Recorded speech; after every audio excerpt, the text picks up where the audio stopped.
Senango to Juliet, Chairperson in Bugisu Women Development Initiative, Kutihana Imbare, Senango to Juliet, Chairperson in Bugisu Women Development Initiative, Kutihana Imbare, Senango to Juliet Savings, Chairperson in Bugisu Women Development Initiative,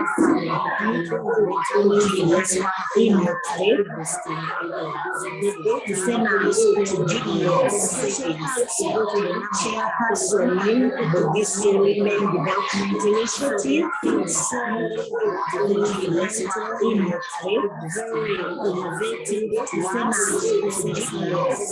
business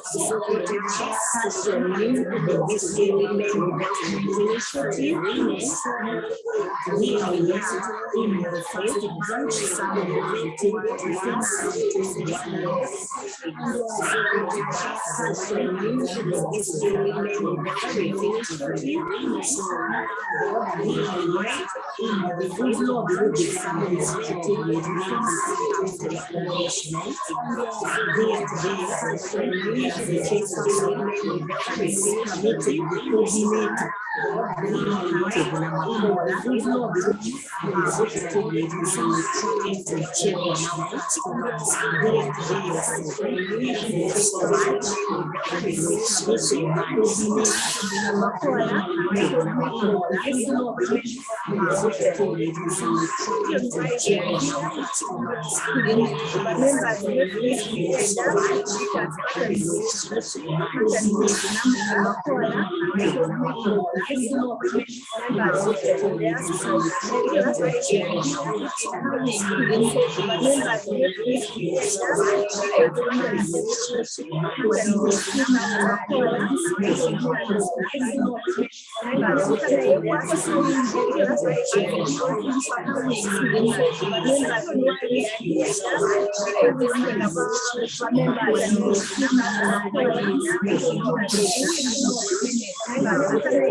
kulambula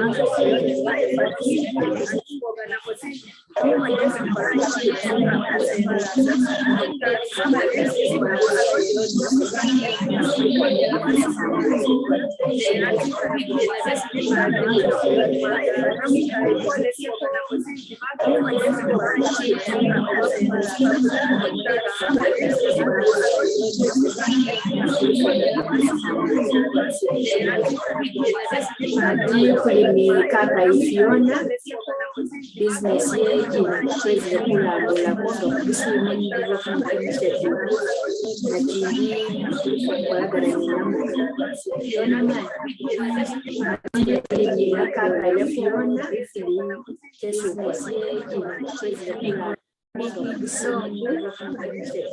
na tandikani siri chidomro chidwena asa tinasobolesa kuza Women Development Initiative ni ora ku ironi papa kumitwaro ni nasobora okwongeramo asa inasobolesa kutabula bidomolo bibiri kubidatu isobolesa kutamu bicupa kwa tundasingize tunasiringi 10 ni kano 5 liters kano itunda mtwari ati nani ku Bugisu Women Development Initiative wafunire mu mugaso na makawada nafunire ati ulikuwa ni loan zindi zesi wofuna kwa andinga mu Bugisu Women yonga Bugisu Women yonye ati kintu kyesi ndi kutera ati kumitwala li kumijoji kumala na moga na kusiringi zindi nganako zindi zenga nganako mitwaro abiri atugana sasule mu banga ji sasula myezi jibiri ati ngakwakwele silingi zijukira ku namuka baba mu America bakwenda ku silingi atugana bakolese mu zipapula oba mu newspaper mu magazine Fiona kaka yafunye ku silingi na maka ingana kila ina namuka baba mu America bakwenda atugana bakolese mu zipapula oba mu newspaper mu magazine Fiona kaka yafunye ku silingi na maka kwezele omaishi na biashara never know this development initiative they are saying that that's not payroll na biashara wako na mmoja maisha kama kino kutundo tena na maana yenda kwa kushika sana atibaje no kafunira na chini basi no kafunira no nenda kusiga kabisa mbali ati nini Bugisu Women Development alwasi ndeso kona kona maka pero nenga ya kolere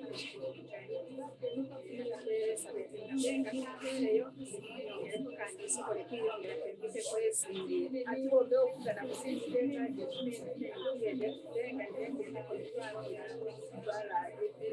nati kadano mboti funako nisinzi tukinesi ba members ba Namca ati kisa bakolesa ko bakido wakalango oba mu newspaper oba mu magazine namwe tekiri mu buzi odamu yama kisa oba mu newspaper oba mu kalango kyebangulira kala kibuzi kala pasi na kweza yongere kusevinga ni ati ono china ndi member wefe gundi we Bugisu Women kamulanga bati neumbe Georgina nyo ukola ka business ke mai Georgina ukola manda wakabere mu libanga ki nakajitana ne Bugisu Women wafuna peloni na makao pakwa pasingize soka mkao kila ko kwa bisu atumesingizo za kuyedie ko chini ndivyo ko biga ndio soka kaza na zaka focus ati ulikuwa ni loan akutwa na makao ojiga na Bugisu Women kukuyeda ko ludi na makao umanye Bugisu Women funa kwa silingi esi na bayaya befu bali mu America ati nenga alwenyanga esi bana bagana kukolesa ko bakubira ngo oba ku magazine oba ku newspaper ufujisa bakulangire ko na ikigirisa banangire amina tekina kila hii ati yongera kusevinga silingi zo nikuko silingi ngo wafunire je kina kukisabira nabi ukole no bigamani wera ali amina tekina kila hii ati yongera kusevinga silingi zo nikuko silingi ngo wafunire sena ukole no bigamani wera ali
I never wanted to be a business person. I never thought I could be a business person. So I studied journalism and wanted to work with CNN or BBC and be on TV. I wanted to be a business person. My parents never raised me up and they thought I could be a business person. Successful. So I studied journalism and wanted to work in CNN or BBC and be on TV. I wanted to be a business person. I never raised me up and they thought I could be a business person. Successful. So I studied journalism and wanted to work in CNN or BBC and be on TV. I wanted to be a business person. I never raised me up and they thought I could be a business person. Successful. So I studied journalism and wanted to work in CNN or BBC and be on TV. I wanted to be a business person. I never raised me up and they thought I could be a business person. So I studied journalism and wanted to work in CNN or BBC and be inside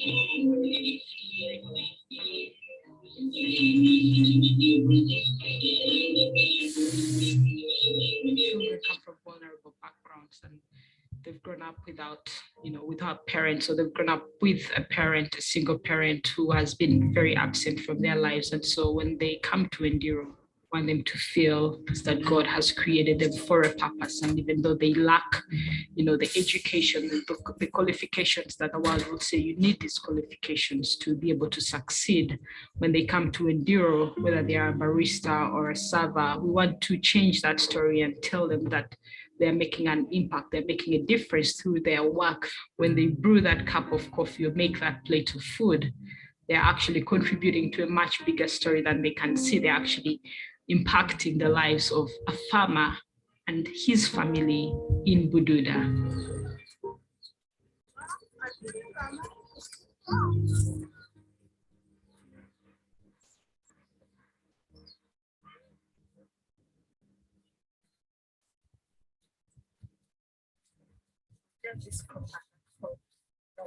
When we started working with the farmers in Bukalasi, we wanted to be different.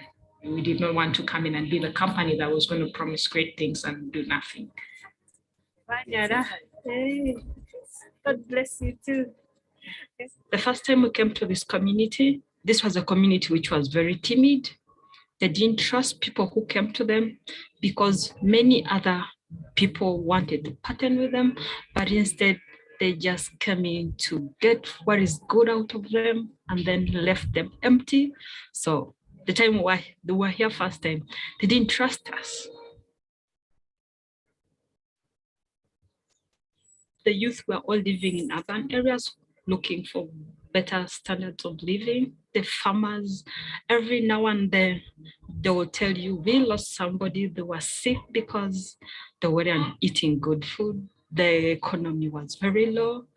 They were, generally, I would say they were very miserable. When it came to how much we would buy coffee, we decided that the farmer was going to get a good price for their coffee. And if it meant that we had to reduce our profit margin in order for the farmer to have money to take their children to school, be able to do something for their family, then we would make that happen.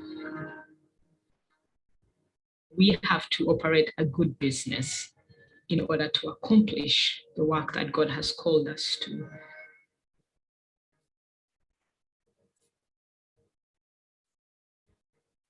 We were buying fair trade coffee, but when we started to get to know farmers personally, we realized that most of them weren't ever seeing anything near the fair trade price. We realized we couldn't keep doing that, realizing that we were actually perpetuating the vulnerability that we were trying to end. We want to get specialty quality prices, that $4 or $5 cappuccino that you drink. We want that market because that allows us to pay our farmers about 5 or 10 times more than any of the other buyers in the country right now.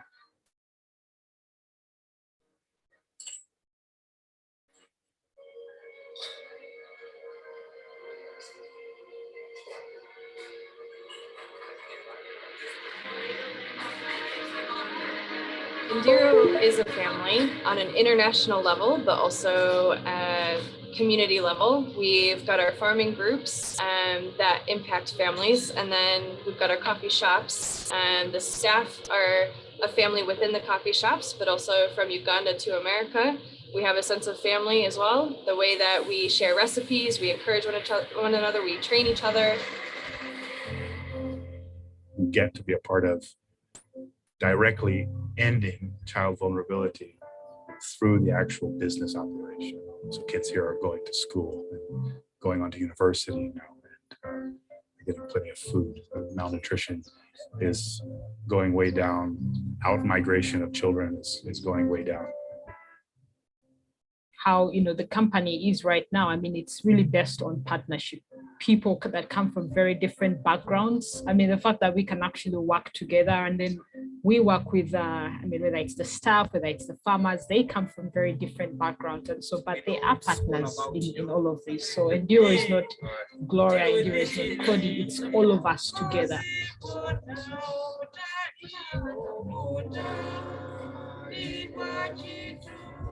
To me, I believe seeing the lives of the farmers I'm working with changed can influence other people to be like them. So me, who is a representative of the work of the Lord, if I can pass it on to the farmers, and then the farmers can reach the whole community, and the whole world is changed through coffee.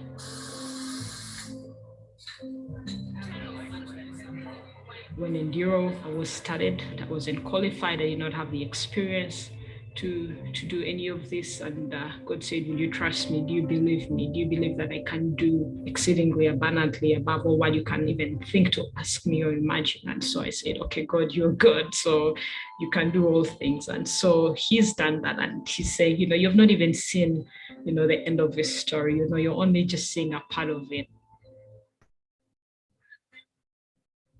When God says, this is where I'm leading you, this is what I want you to do, even when it doesn't make sense. For me, it's believing that God is able to do what he says he's going to do and what he wants to accomplish through my life.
That you prosper and be in health, your soul prospers. As your soul prospers. Your soul must be the benchmark by which you measure your prosperity. In other words, there are threefold prosperity. The other side, which is wealth, which is marriage, which is vocation, that is one side of prosperity. And then health. You know, here for those who have to live in America, for health, you have to have a job in order to help each other. So those who do that, you have to have money in order to have what? A prosperity. Because if you have no money, then you're sick, so you have to have money. But in the US, you don't have a job. You know what health insurance. And guess what? Because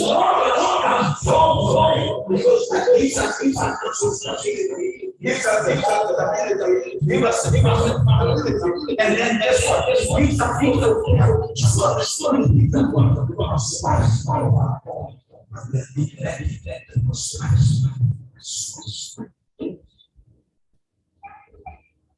we all of us know how to prosper in all the areas. I don't say much about it, but I'm going to talk a little bit about the prosperity because that is very important. According to the Bible, it is very, very important. I'm just going to say a few things about that. Because all of these three aspects of prosperity requires effort. Requires work. Requires quality. I'm hearing that word yesterday here the whole time. Everybody is talking about focus. We spend more time with all the other sides, but we neglect the prosperity. But he never settled. Do you know, according to 2 Corinthians chapter 5, verse 10, the Bible says, all of us, everyone would plan to get out of our lives before one day. Did you know that? We always stand to give an account of our lives. And guess what? God doesn't care about how much you have in your bank account. God doesn't care what house you live in. God doesn't care how healthy you are. God cares that your soul prospers. God cares that you have a relationship with him that is highly compared, that they have an intimate relationship with him, and that which is lacking in this world. You will lack when you stand before God. You will lack. But this, I don't have much time. Let me say this in passing. Let me say this. You know, the real you that God made is not what I'm looking at. Exactly. What I'm looking at is the house in which we live. But you see, the problem we have today, we spend more time on the house than spend time on the man who lives in the house.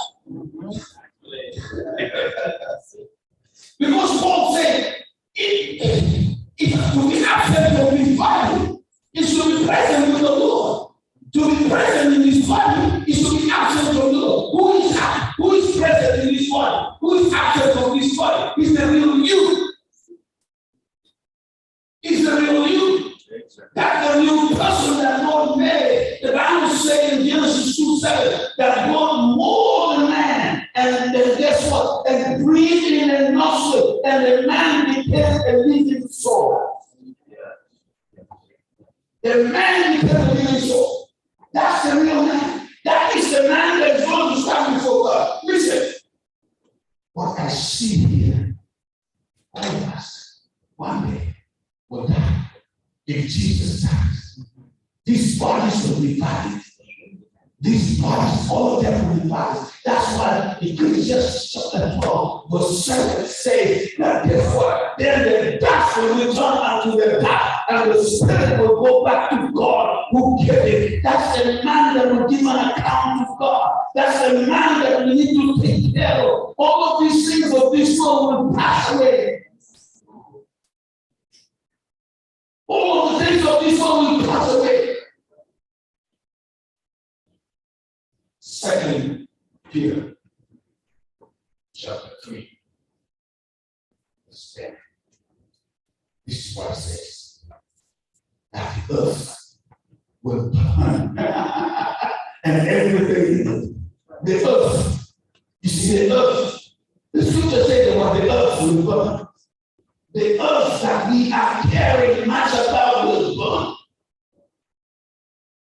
With everything. Your house will burn. It will burn down. Your car will burn down. Even say the heaven will burn with what? With the fallen. So we need to take care of the prosperity of our soul. Let me just say a few things about that. The first step for the prosperity of our soul is to be born again. That's what Jesus said in John chapter 3, verse 3. He said, except a man be born again, he cannot see the kingdom of God. And he said in verse 5, he said, except a man be born of water and of the Spirit, he cannot enter the kingdom of God. And he said in verse 6, he said, marvel not that I said, or verse 7, marvel not that I said you must be born again. Must, it is a must. If you want to go to heaven, it is you must be born again. That's the first step. If you're not born again, you will never, Jesus said you will never see, neither will you enter. He didn't say be religious, no. Be born again means establishing a relationship between you and God. A relationship, not a religious activity. No. Then once first step is gone, you have to now spend time with God in few things. One, read the Bible. Two, pray, study for every day. Maintaining a contact with God. Let me tell you something. The more you spend time with somebody, the more you become like them. The more you will look like them. The more you will act like them. The more you speak like them. Guess what? Everything around you will be wrapped up about that person. That is how you nourish your soul. That's how you nourish your soul.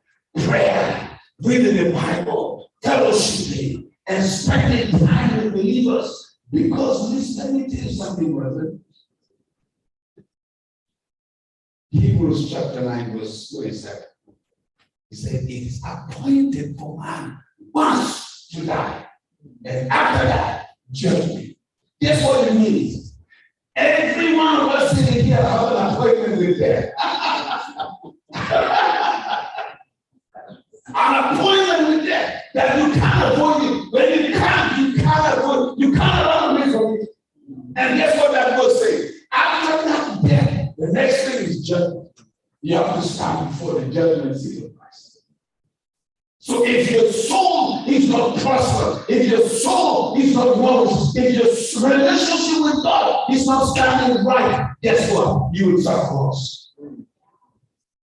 You will suffer loss.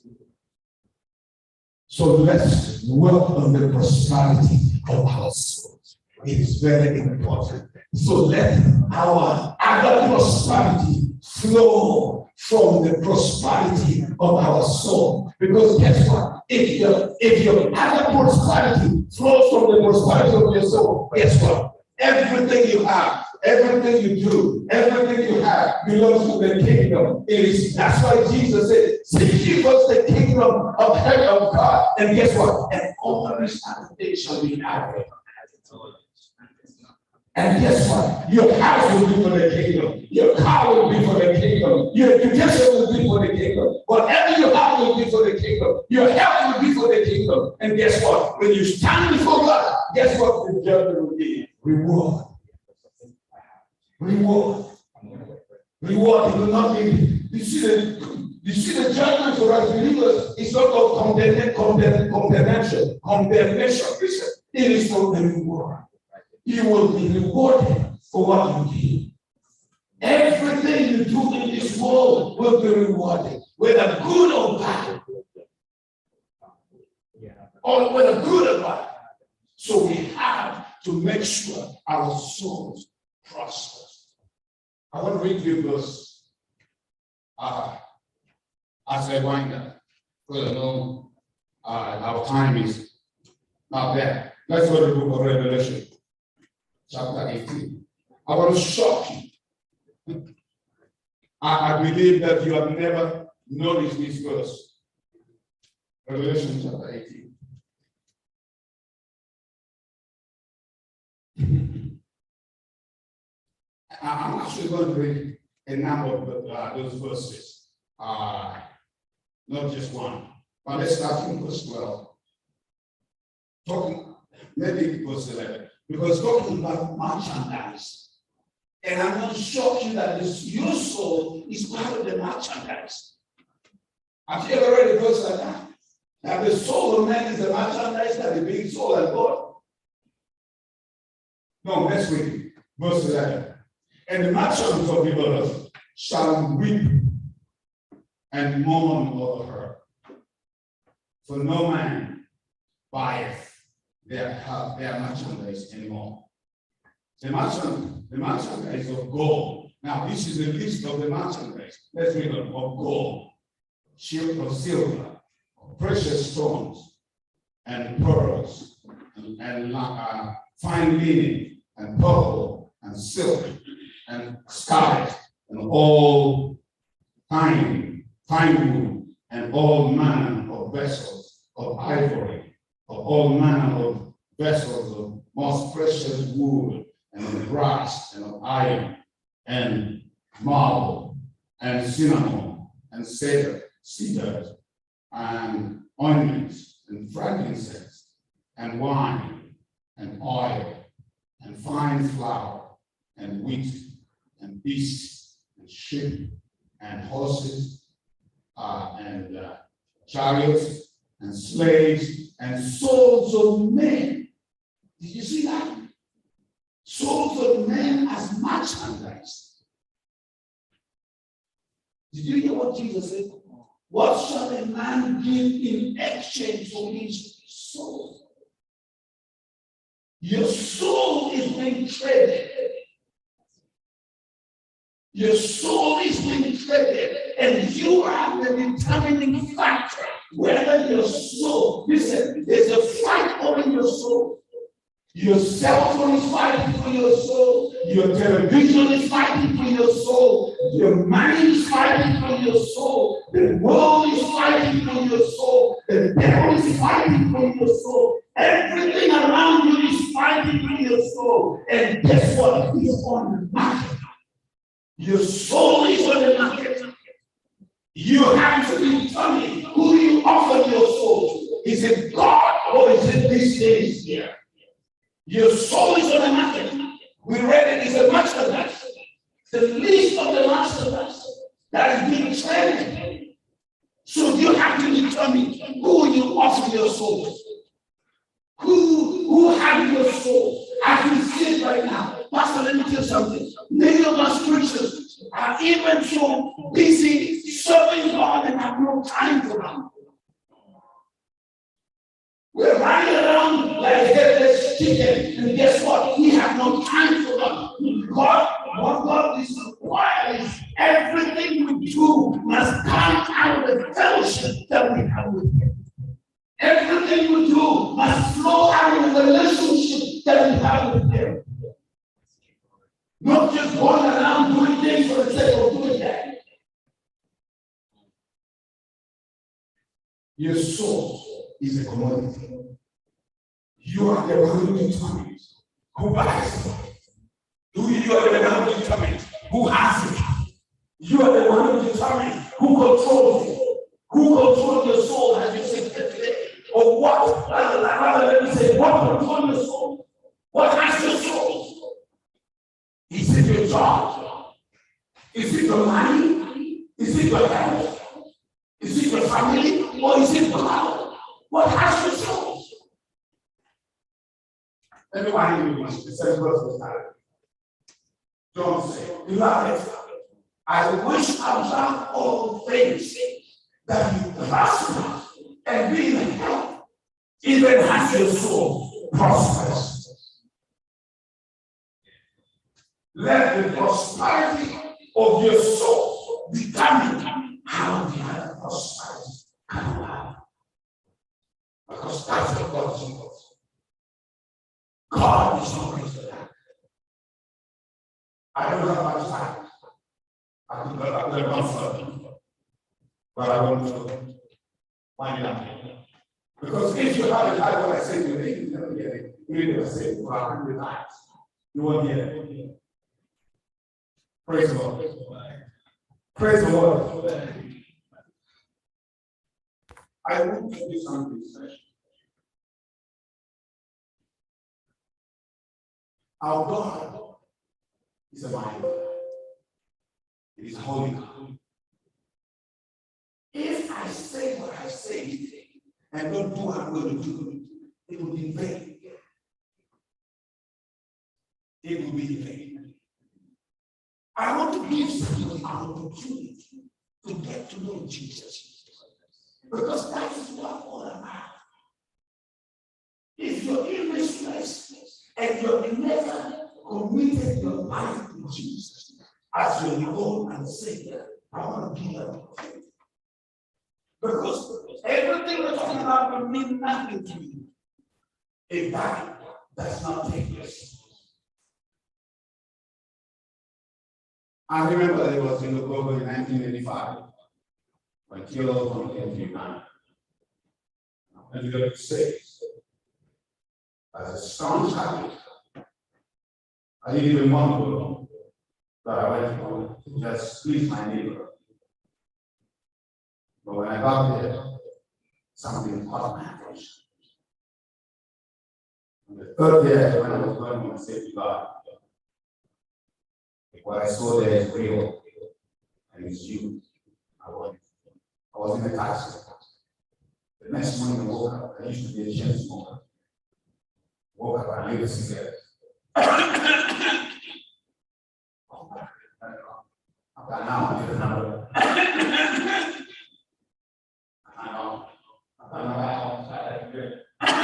The whole day was silent. So my neighbor, I told her, came out from work and said, "Oh, something strange is happening to me. I don't know what's going on. The whole day I'm not sure." She said, "Something happened to me." I said, I said yesterday, I said in the taxi, when I was coming, God, what I saw there is you. It is great. Maybe he helped me.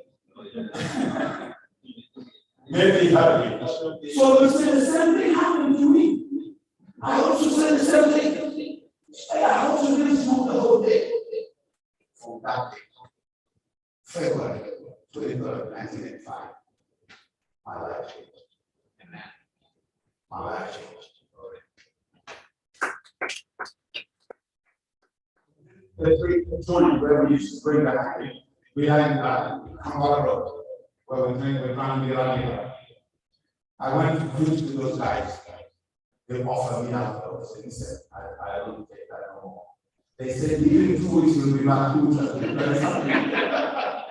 weeks, I'll be doing something here. Praise the Lord. So I want to give you an opportunity to give them here. And you don't know Jesus as your Lord and Savior. That's the best thing that happened in my life.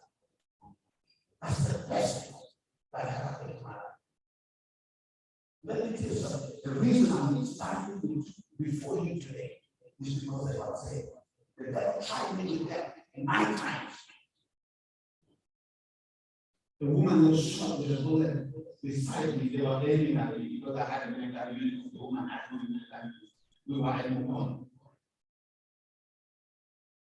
The woman had no gun, I had a gun. She was killed. I met thugs. Queens, what we call it, roundabout, Queens, the town, Queensway, in the roundabout. They said, stop. I was trying to get going. I said, I'm not coming back on the They said, I said, why is that pastor one woman? I saw her. Walk slowly and come forward. And I walked slowly and I fell down. And the rats out there. The only thing they left with me was my hand. So, the reason I'm standing before you is because God saved me. God had lost my life. So, if you're here and you do not know Jesus, I want you to know. Don't be afraid of these people. Nobody will be there on that day when you stand before that come to your life. You will stand alone. Even your husband will not be there, your wife will not be there, your son will not be there, your father will not be there. Everybody will stand alone in an account of their life. Even if you, I want you to raise your hand and I want to pray with you. If you want to take Jesus as your Lord and Savior, don't be ashamed. Don't be afraid. If you have never committed your life to Jesus, listen, tomorrow is not promised. Tomorrow is not promised. Anything can happen. You say, well, I still have time. You don't know. It's only God who knows the day you will leave this earth. You never know. Is there anybody who wants to take Jesus as their Lord and Savior? Okay? If there's nobody around, I want to step lower. You will say, Pastor, listen, I was once born again, and I've got sins. Now I know I'm not living that life. If that is what you want to be dedicating your life to Jesus today, we want to give you an opportunity. We don't want you to pass by.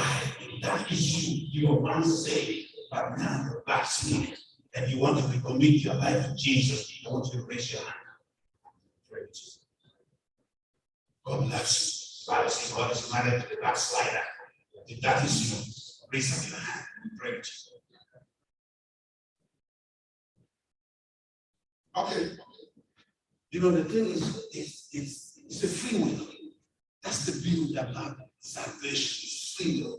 God does not force anybody, and neither do we. It is a free will. It's your choice, the action of your choice. Praise the Lord.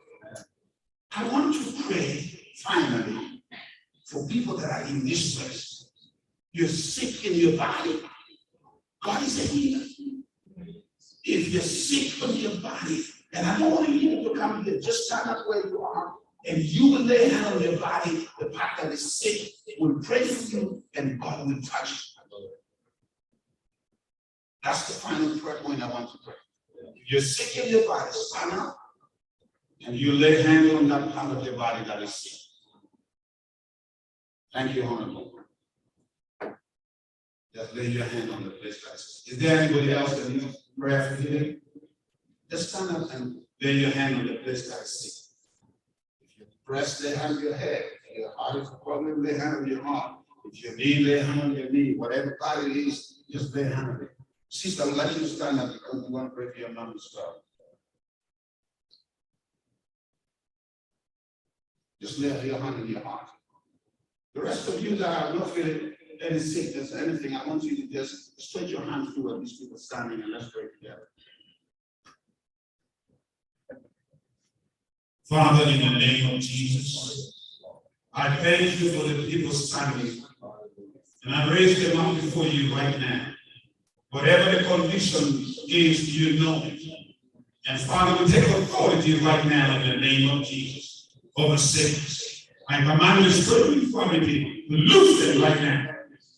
Loose them and go in Jesus' name. Sickness, I rebuke you in the name of Jesus.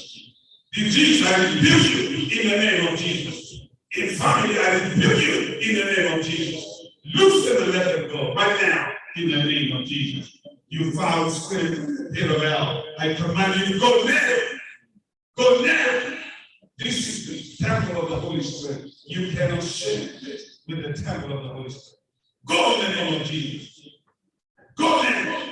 Father, we ask for the Holy Spirit to overshadow them right now. Even the lady, that mother is sick in Uganda. I pray, Father, that you will overshadow her in that hospital where she is right now.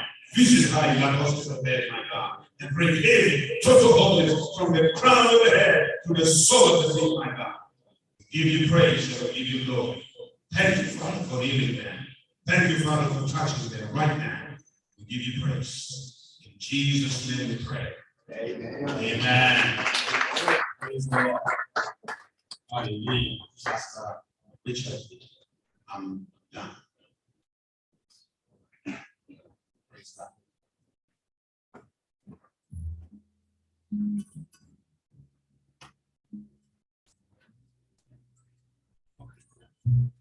Hallelujah. Give your hand up to Jesus. We are coming to the close of this service this afternoon. Because there are so many things that they have for for us this afternoon. I'm going to close. We thank God for every one of you. And thank you so much for coming to worship this afternoon. There's so many things going on in this building, but thank you for spending this time to be here. We're going to close, but I want to invite the man of God. His name, John Fake. John Fake, to close us with the word of prayer. And unless there's any other thing that maybe, Madam, you want to maybe tell us, but I will be closing up with that. Hallelujah. Just stay here for the next session. Okay. She said I'm going to stay here for the next session. So stick around, don't leave. Thank you, man of God, for your service, what you're doing in your country, in our country, and also what you're doing for God. And being taken on pray for us. In Christ alone, my hope is found. He is my God, my strength, my soul.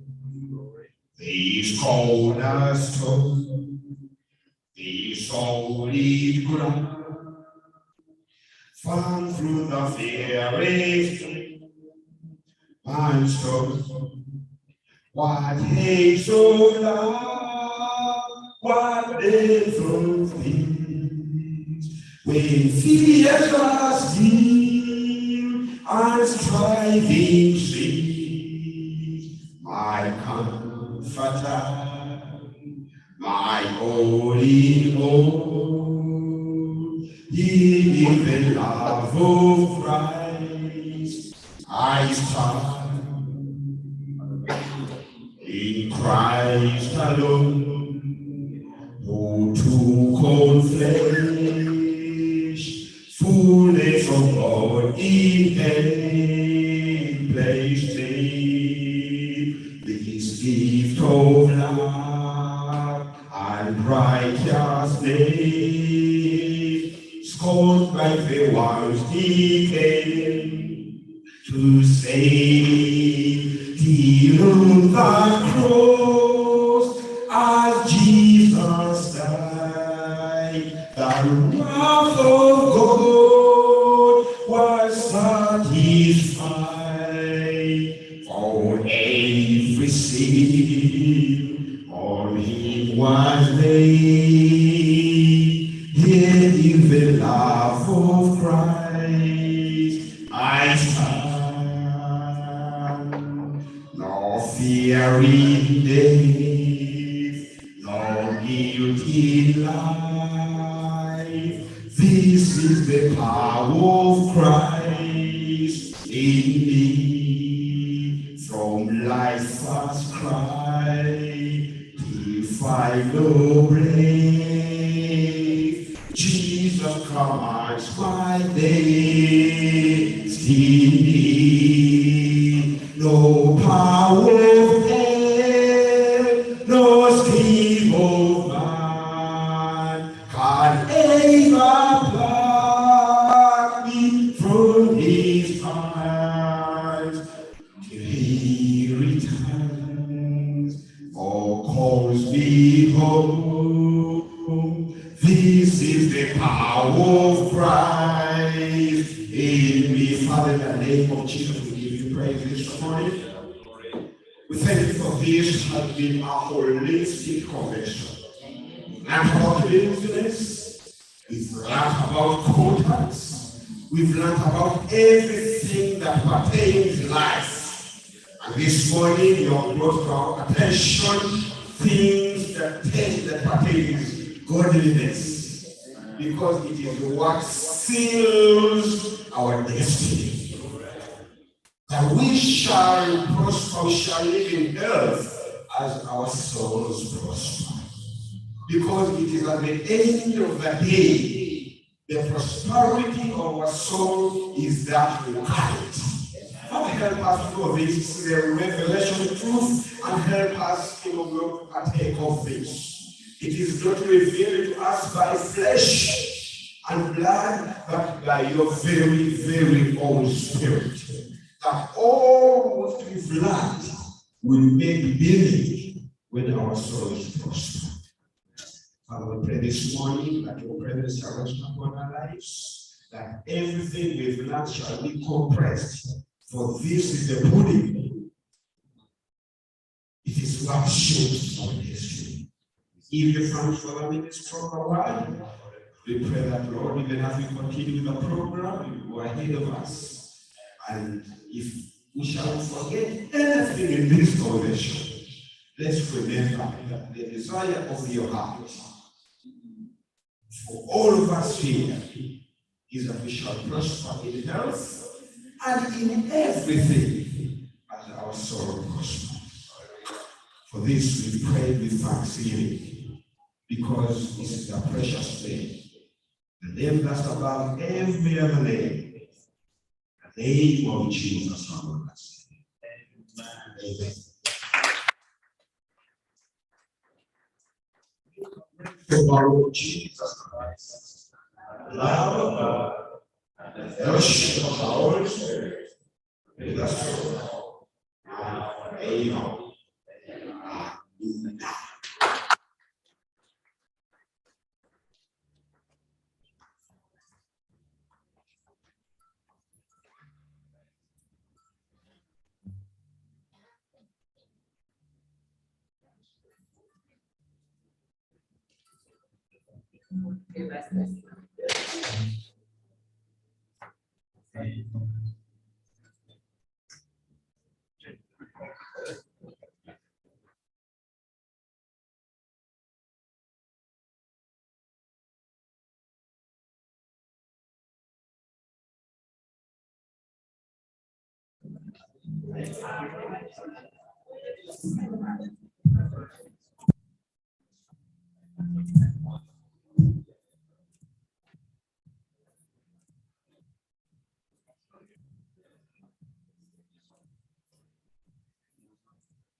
I'm trying to get the kids.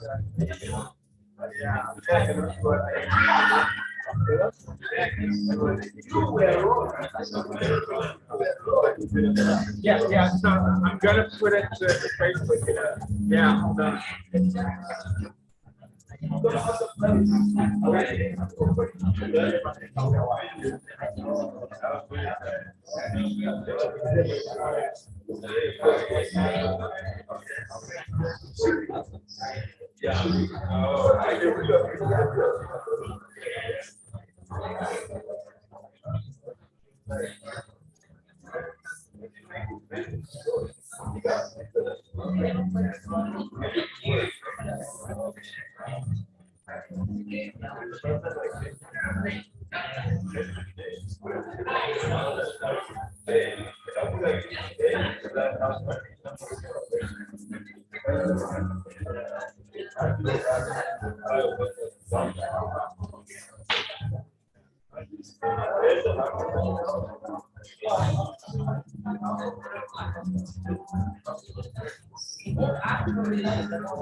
Man, hola.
Are you starting? Yeah, we are.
Yeah.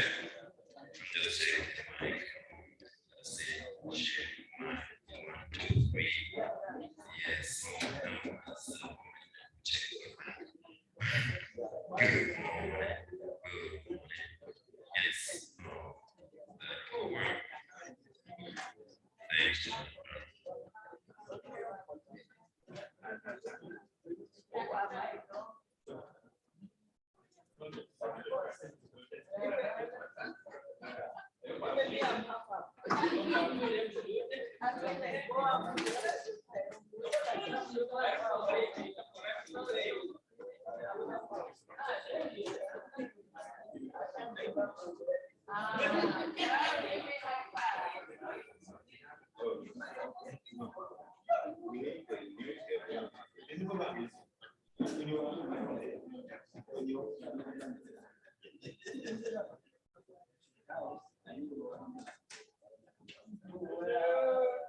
Yeah, I think they want to get started on what they will get you because of time.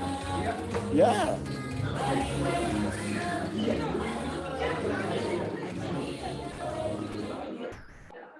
I don't know what the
Hello. Hello. Hello, ladies and gentlemen. I would like us to start. My name is Southlake. of the you hear me? You hear me? You're awesome, yes. Yeah. I'm one of the founders of organization Namca, and at the moment, I serve on the board of trustees of the organization, and I've been participating in organizing this program. I've been asked to chair this informal forum that we are going to have, and I would like to begin by saying, of course, next one that someone said, all protocols observed, and I want to thank you for being here to participate in this session. It is a round table type discussion in which we would like to meet with the delegation consisting of 8 members of parliament, 7 or 8 who are here, and these are the master members of parliament, by the way, elected member of parliament, so easy. So I congratulate our members of parliament who have been elected. They go through a lot of that. Up and down.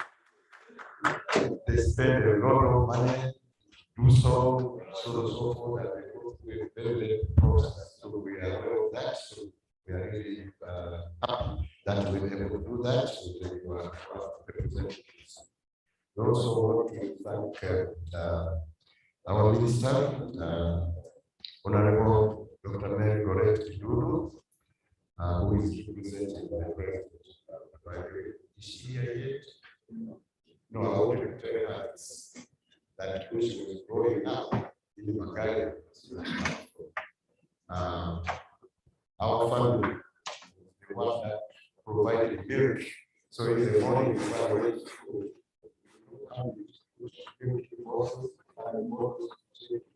teach us home every morning, and that was their father, who was the teacher at Magari Senior Secondary School. And her father was also my teacher in the primary school in 1961. So I wouldn't tell her, so I saw her growing up. I think that's amazing. So that's like a personal touch. That said, this meeting is not random. It is deliberately organized, and as such, it relates to our goals of Namca. Among the goals we have in Namca for to connect Mamasa among themselves and to connect them also to their homeland, Ghana, to address the needs of the members of the organization, that's Namca, to address Namca type needs, and also to partner with organizations, including governments, in our efforts to meet our needs locally, here in the US, in the diaspora, and also at home in Uganda. And fourth, to promote thinkers here. I think we've seen many of those 4 things take place. We've been interacting with ourselves and people from our homeland. We've been talking about our various needs, including like those asking the ambassador questions about visas, so on and so forth, citizenships and things like that, which were expressions of needs. And also now we're trying to partner with other organizations like business people, so on and so forth. They've been addressing us, and I think as we are doing these things, we are really in the process of meeting our stated goals.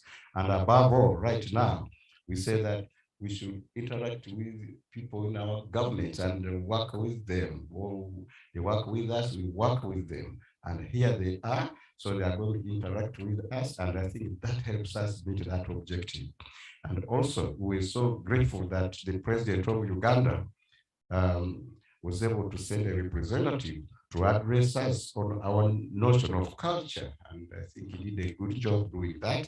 And I wanted to tell the minister that, in fact, the Ugandan president, His Excellency Yoweri Museveni, all these years has been very supportive of Namca.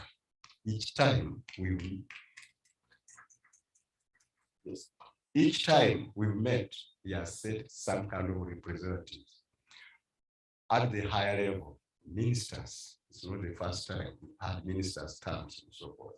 And in addition, until recently, until we got the community fund, his office provided some funding for us to pay for our bills.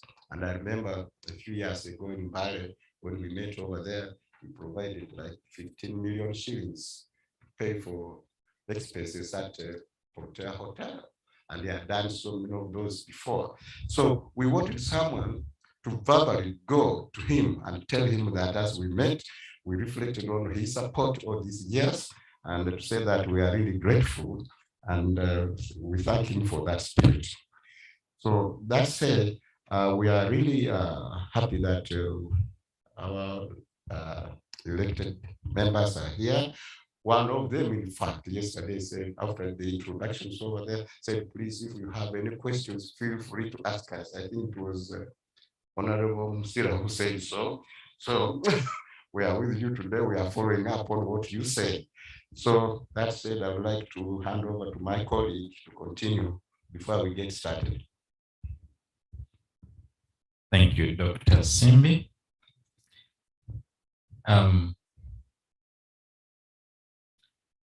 My name's Michael Kaluya.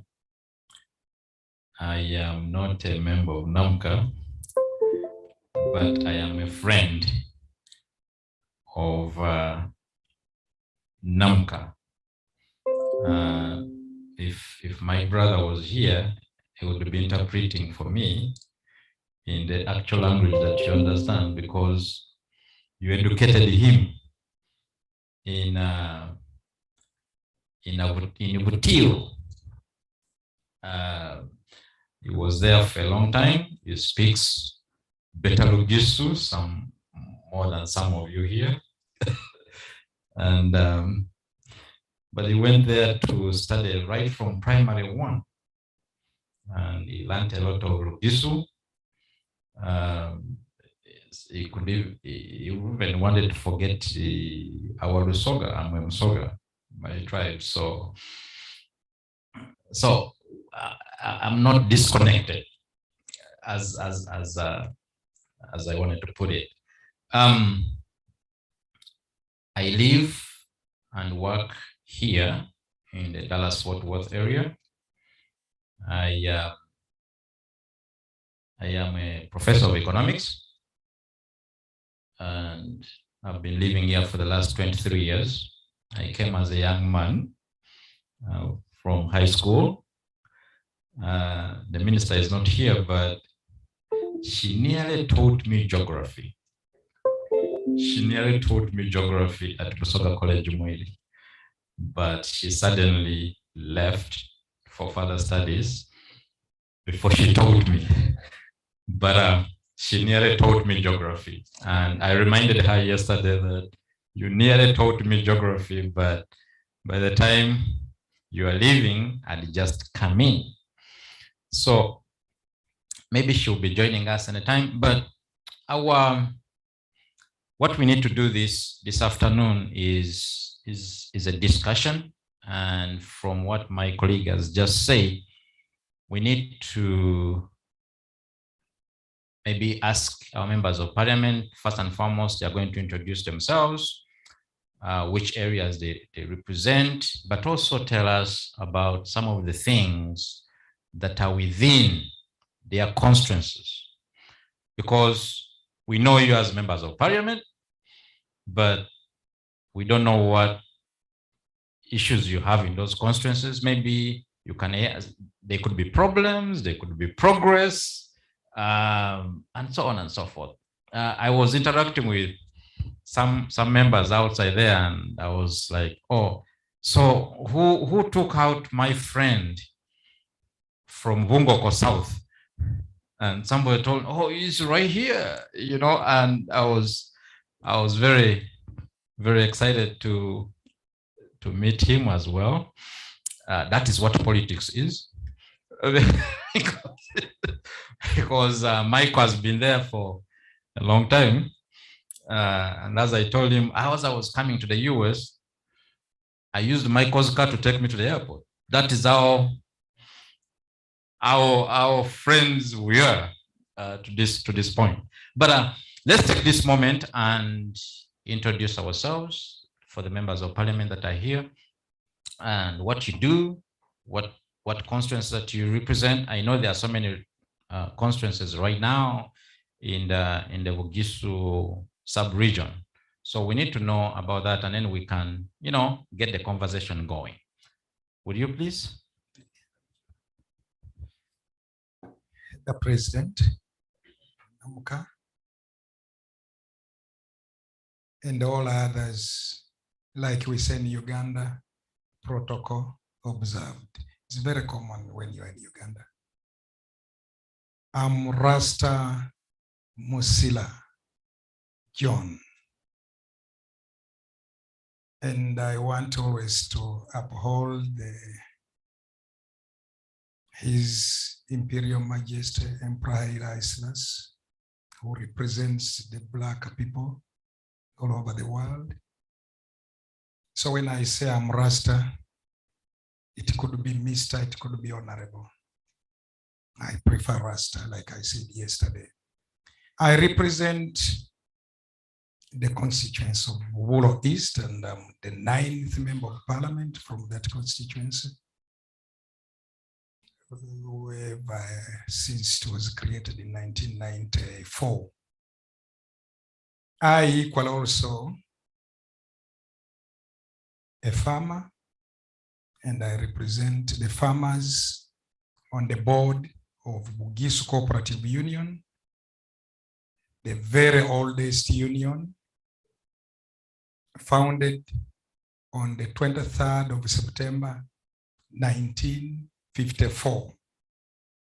Very passionate about it because the independence of Uganda equally was pegged on the Bugisu Cooperative Union with a donation of £300,000 at the time. So it was a lot of money then. I hope so. I was born 11 years later, so I don't know, but the elders tell me that. We have one still living former president of Bugisu Cooperative Union, an old man and a brother to Maimuko. Muze Enoka Musundi is in his 90s, he's still living. And he relays all these stories to me. Ladies and gentlemen, yesterday I had concerns.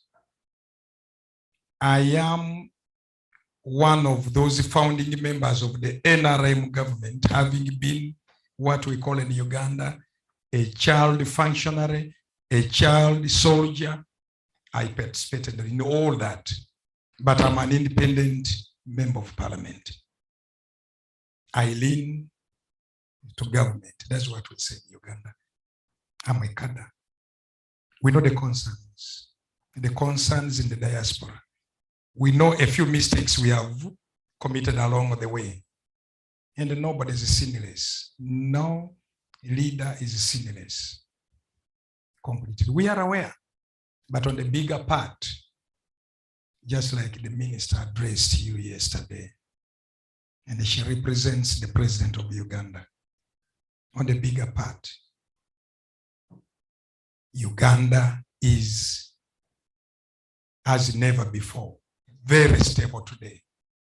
The mishaps you hear on social media, some of them simply created for that purpose, especially you people in the diaspora. Please take them, but verify. I know the younger generation, our brothers, our children, are quite discontented with many of them, not only here, even back at home, quite discontented with 1, 2, 3, 4 things. But I want to say the discontentment is because of their generation. What about some of us in the 50s? we already missed out, and Museveni took all what we would have done. So we rather go with him because we don't belong to his generation, but we have to go with him. Neither do we belong to the generation of youngsters, because they will say, are you old people? After all, in Uganda, as long as you are 45 above, you are very old, by the way, extremely very old. So we are very old. That is said, sir, thank you so much. We will take all your questions and we will answer them. And please bring them openly the way you are, whether you are anti-establishment or anything else. I'm here to answer, and I will answer them. We have committed mistakes along the way as NRM, yes. Younger people, I say, you know, this longevity and power alone is terrible. But nobody questions as to why other longevities, of course, are also there. And I will quote them for you. I want to thank you. Musila John again, Rastaman, His Majesty Emperor Haile Selassie, Ja Rastafari. Thank you, Honorable Musila. Bubulo East, Bubulo West? Bubulo East. Okay, thank you for representing that part of the sub-region. And your input is very, very greatly appreciated. When you're a member of parliament, you are a leader for the entire country. And what you do, that vote that you cast in parliament, is an impact to the nation, not only for Bubulo East, but the rest of the country, because parliament is a national body for the rest of the country. As he was speaking, the Honorable Minister was walking in as well. Thank you for joining us, Honorable Dr.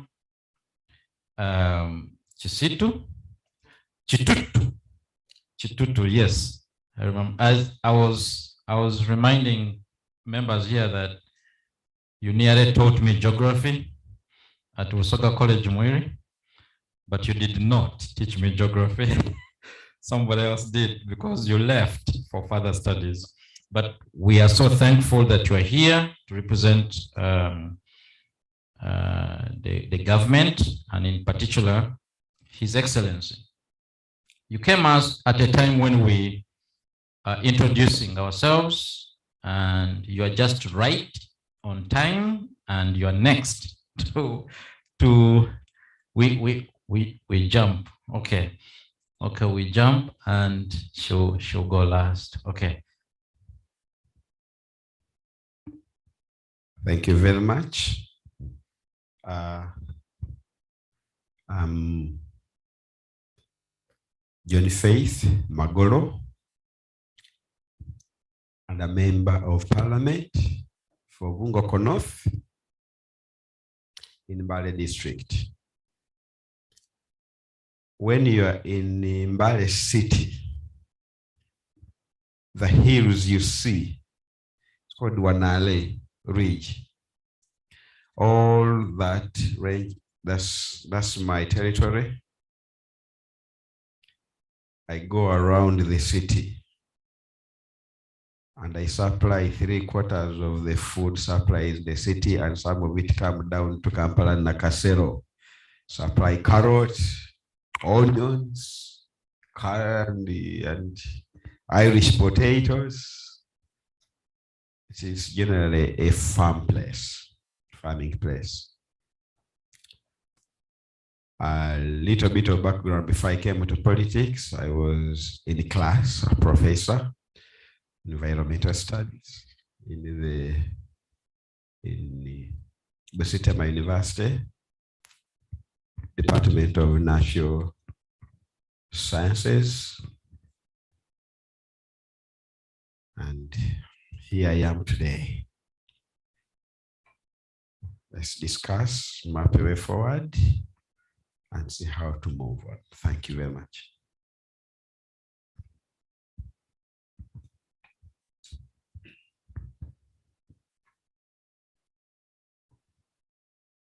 Thank you, moderator, Dr. Kaluya.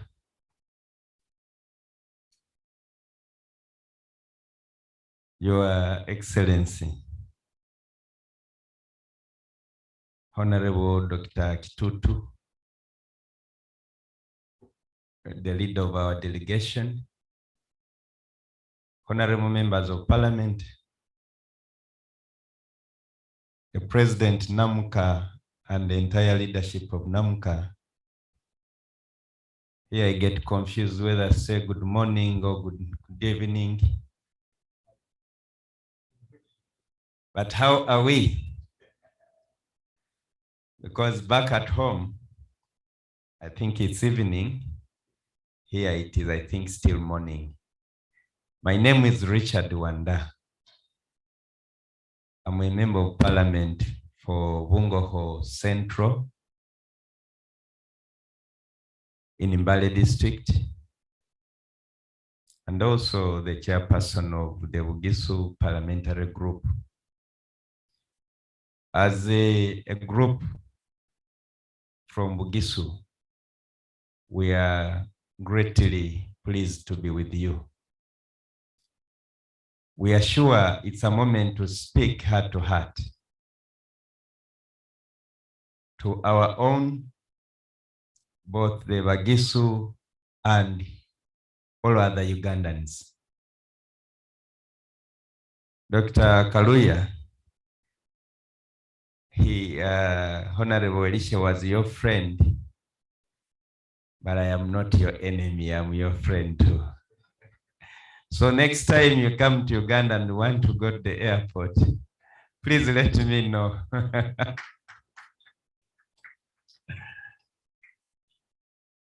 I can give you a ride or find a way to get you to the airport. You indicated that it's important to know what is happening in our areas and the country at large. We are all happy that the country has witnessed a long period of calmness, security, which is not an accident. It involved a great deal of effort by the government, and we are grateful. The government has tried to put a lot of infrastructure. We have many roads worked out. We have industrial parks established. But of course, there are challenges. And the reason we are here is to see how we who are back at home can work with you who are here. One, to help you people invest back at home. And two, to look for possible investors or partners to work with. Because even if you have a favor, Masaba, you will allow me, Your Excellency, the ambassador. For the Bugisu, we believe that when you go, like, okay, we relate it to cows. When it goes to look for pasture, at one time it has to go back home. Baria yeholash, ilota, ilita. So at one time, all of us will be back home. I want to cut it brief. I see Madam President looking at me. So I know you have a great interest in whatever is happening at home, and you have capacity to influence what is happening at home, especially in development. Now, I will do one thing, a call on you. Speak good about our country. Encourage those who have their money and ourselves, whatever we can have to do things at home. Tell them it is the best place to invest. We have an industrial park supposed to help spur development in the whole of Eastern region, situated in Mbale. We import things like tomato sauce, chili, and yet our people grow lots of tomatoes that go rotting in the rainy seasons. Now, the question of sustainability is another question, but can we utilize what we already have and then see whether it is insufficient or not? But the average Ugandan at home there may not be able to set up that. But when you have a friend or you have an access to funds, these are things we can do. I am happy for Endiro because they are leading the way, but I think they are not covering the entire region, and that means there is space and room. Other than that, there is a lot we can do, encouraging our people to focus minds on development. When we go back home, especially the political season, people don't want to work. There is a wrong culture. They think maybe politics is a source of livelihood. And there are people who are living by politics. But when you're here and then they ask you and say, no, but what are you doing? That can change their mind. I know they are hardworking people, but they may need encouragement. And we focus our minds towards one direction, development. As I promised yesterday, we are behind every effort. You come home, there is a lady who told us that they have their money, but when they come home, okay, for example, say they sent money through somebody and they failed to recover it to do investment. I say now, there, government cannot take a part because you dealt with a private individual. But when you have your money in your account, I don't think you can be failed in any way to do development. And we will support you, and that is our pledge. Otherwise, we are here ready to chat with you the way forward because we want to develop our area. Home is home. Thank you so much. Maybe before I leave, back then, before joining politics, I worked with the tax authority and I got all the necessary training in taxation. So for those with questions of taxation, if they are your fears, we can answer them. After that, I worked with KPMG, the audit firm, in advisory. So we advise in business, we advise in taxation. So there are many things we can work on together. The issue is we are encouraging you, we can partner and work and do many great things. Otherwise, we are happy to get to know what you think, your questions, and we shall chat away forward. Thank you so much.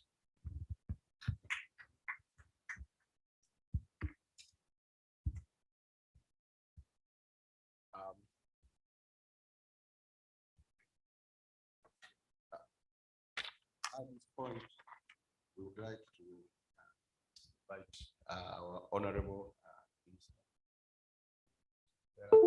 The same thing about her constituency and other things that she might have. And by the way, before you came in and said a few things, I was telling the audience how you and your family are locally connected with me when you and your parents used to stay at Magale and work at Magale. So I went sort of personal, but we're just talking informally. But I also mentioned that hopefully when you get back and you get the opportunity to meet with the president, tell him that Namca is very grateful to him for all these years that he has been with us since the organization started. Each time we had had a national convention, his office had been informed. And in fact, his office has always been very helpful to us financially. In fact, he has provided funds over the years to enable us to run annual general meetings in the US and also in Uganda. I remember one a few years ago when the late Bob Mshikori was president. His office provided like 15,000 Uganda shillings to pay for the bill at Fortel Hotel in Bali when we had the convention over there. 15 million shillings. Shillings. Sorry about the language here, but dollars and all that he did. Yeah, and so we are very grateful indeed, and it needs, I think, to get that message. And by the fact that he was able to sponsor a group of elected officials to come here is a demonstration that is supportive of the organization, and we want to make sure that he knows we are very grateful. So, Honorable Minister. Thank you very much, colleagues, members of parliament, the president of Namca, all of Masava in your various capacities, the High Excellency, the Ambassador. Again, on behalf of government, I wish to extend appreciation, especially to the president and your team, for putting such a wonderful meeting here in Dallas. As I speak right now back home on Open Gate Radio, I'm being aired live, giving a brief on what transpired here yesterday. So I'm told people are very anxious to know the outcome of what we have agreed on here. Sorry, I came in late, but I was in quite key meetings. You know, when you have a chance to come here,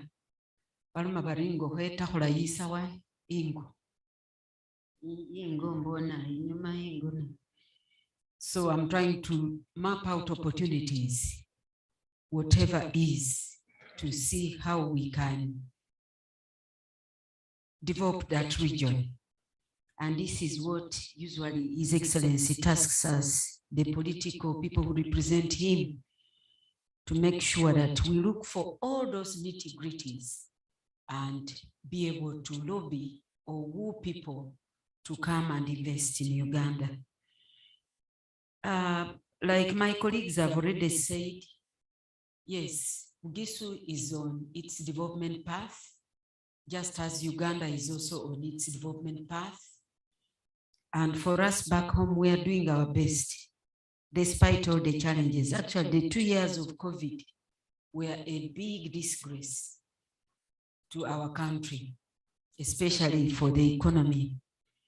Otherwise, I can just mention a few achievements, like in this last elections, we benefited at least with new 5 constituencies.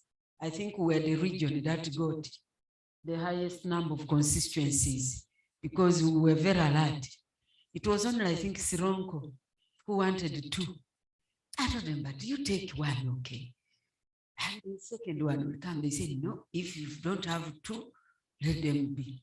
So it was only Sironko district which did not get an additional constituency, but all other districts got new constituencies. So we had also 1 city was created. So that gave us an additional number in parliament. Now, also as a region, we have the regional referral. The Bali hospital is now regional referral. Now, but by policy, each district should have a hospital, a district hospital. So it is only Bududa, actually, which has a hospital.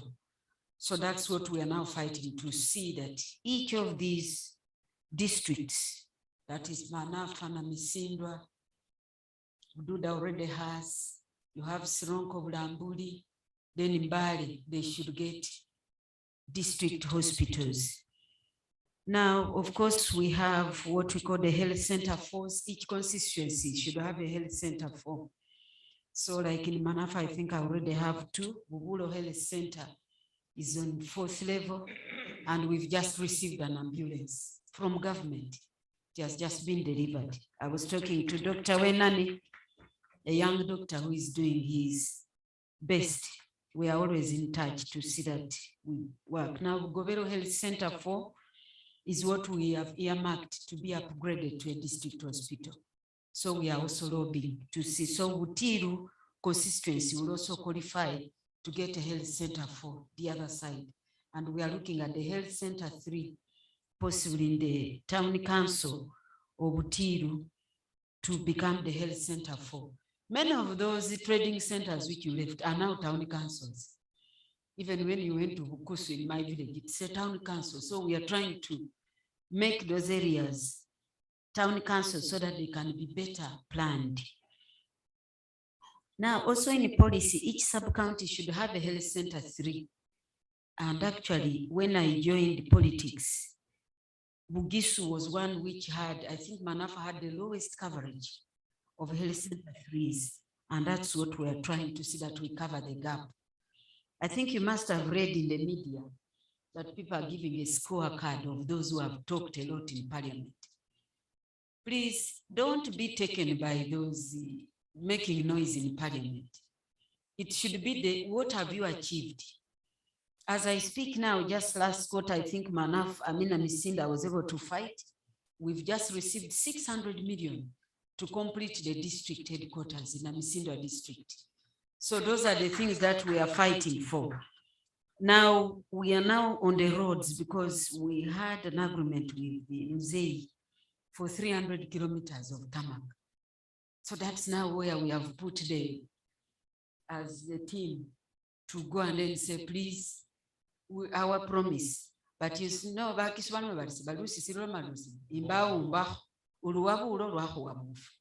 so that's what we are telling our people, that you people, we should also give so that we also receive more. Now, my appeal to my brothers here is, if ever is are we all together? President. Why do we fight other people's battles? Why? I learned this in Arua, by West Nile. President, for us, we don't have any candidate against you. Whoever be and this is the kind of thing which I want us to be. Why do we fight other people's battles? I see people here joining what you even don't know. Please, let's stop fighting other people's battles. Our battle is Bugisu. Gambawa, we keep quiet. We have only 3 people in opposition. And actually, that's why the Sironko Road, it is one of the roads which you can even see as Ruakaka came recently, because we know the battle which we have to tap. And we shall get more. Continue opposing, and you remain with your Maram. And that's what I'm telling my brothers. You know, my mother comes from Sironko. What are you opposing? If you can't beat them, join them. Mauli. If you can't beat them, join them. Bamekana nyabahumekira. Nembo mwihale busabale hamalo wabulu palio. Foko bahumeza, we know where to tap. So I'm telling you, my brothers, our mission in government is to get as much as we have into Bugisu. Full stop. If you are leading us to Guyana, no way. We follow with those who are taking us where there is light. That should be our policy. And regions actually which have been like that, you see development. Of course, one can say that that shouldn't be whatever, but I've been in politics. But sometimes sub-counties which oppose you, you first wait and say, okay, after all, if the others did give me, I wouldn't have gone. So that should be the mission around diaspora. We want you people, we be a team. Let's be a team. Because we are not doing badly. in terms of, actually we have the Mbale market is full. I'm looking for a second one because we have 7,000 traders, and actually it was the success story. If you find our people the way they are aggressive, they take things even up to Tanzania, taking up to South Sudan. Now Batapake Congo. Now we want to create the route through Turkana there. It is a gray area because someone from Turkana going to Nairobi is very far, but coming to Mbale is very easy. So for us, actually Mbale, I was told, you know, people go to Chikubo in Kampala, but they traffic jam the South Sudanese. Now from here, that's what we want to gain interest in Mbale city. Can we have a Chikubo in Mbale?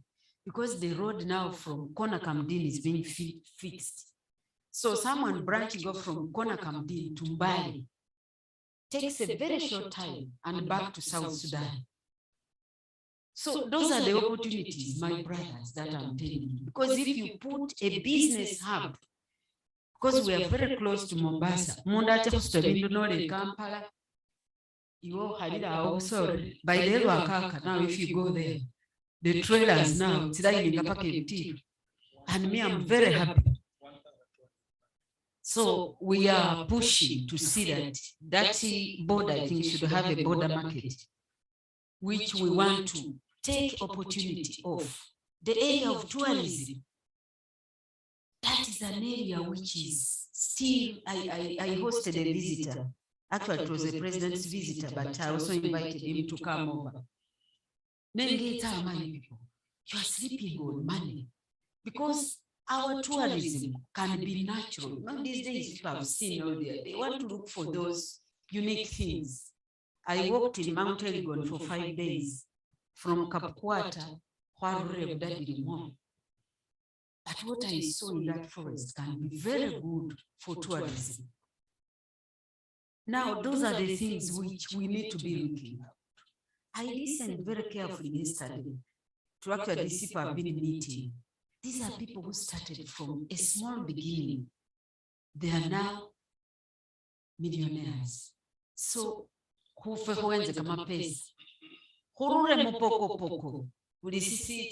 are commenting, look for money. And me, that's the message I always tell people. If you are looking for money, you are my friend. But remember, for what? Why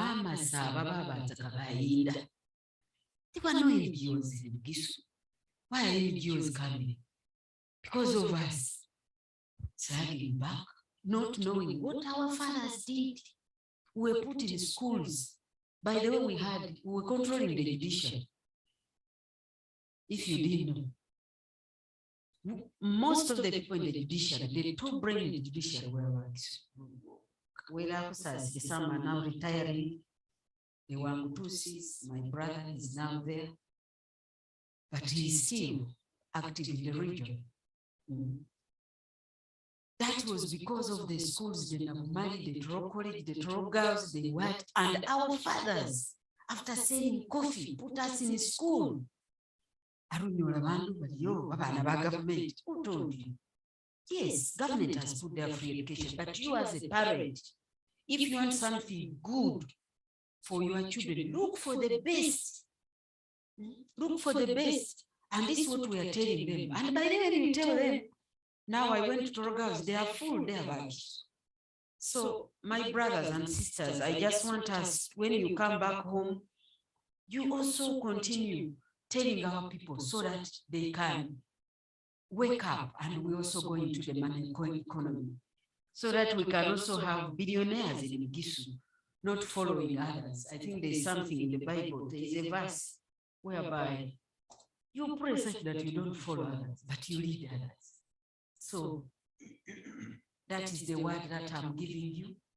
But otherwise, I again thank His Excellency for having listened to me and gave us a chance to come and talk to you. And we pledge that when I go back, I'm going to do more. And we shall be always in touch. And in case of anything, I'm actually going to leave my card so that Dr. Betty can share it with you.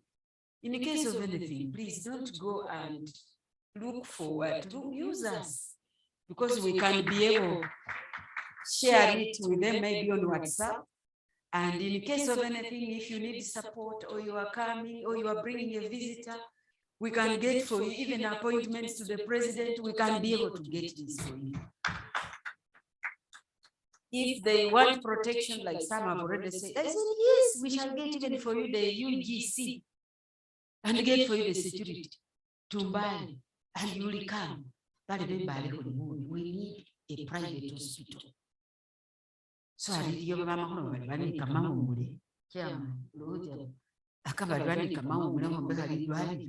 so that's why I think, why can't we put that in Tumbali instead of people going to India? Turkey, Turkey.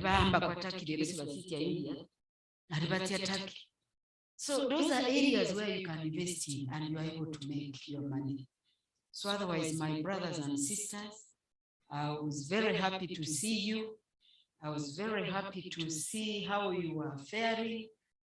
And please, any questions, any support that you need, reach us and we can be able to support you and show you the right path. We know there are many people who are confusing our people, but we are getting them slowly. Once and report them, please. Those who ask those small things, those bribes, report them to us. One of the challenges which we have in fighting corruption is evidence.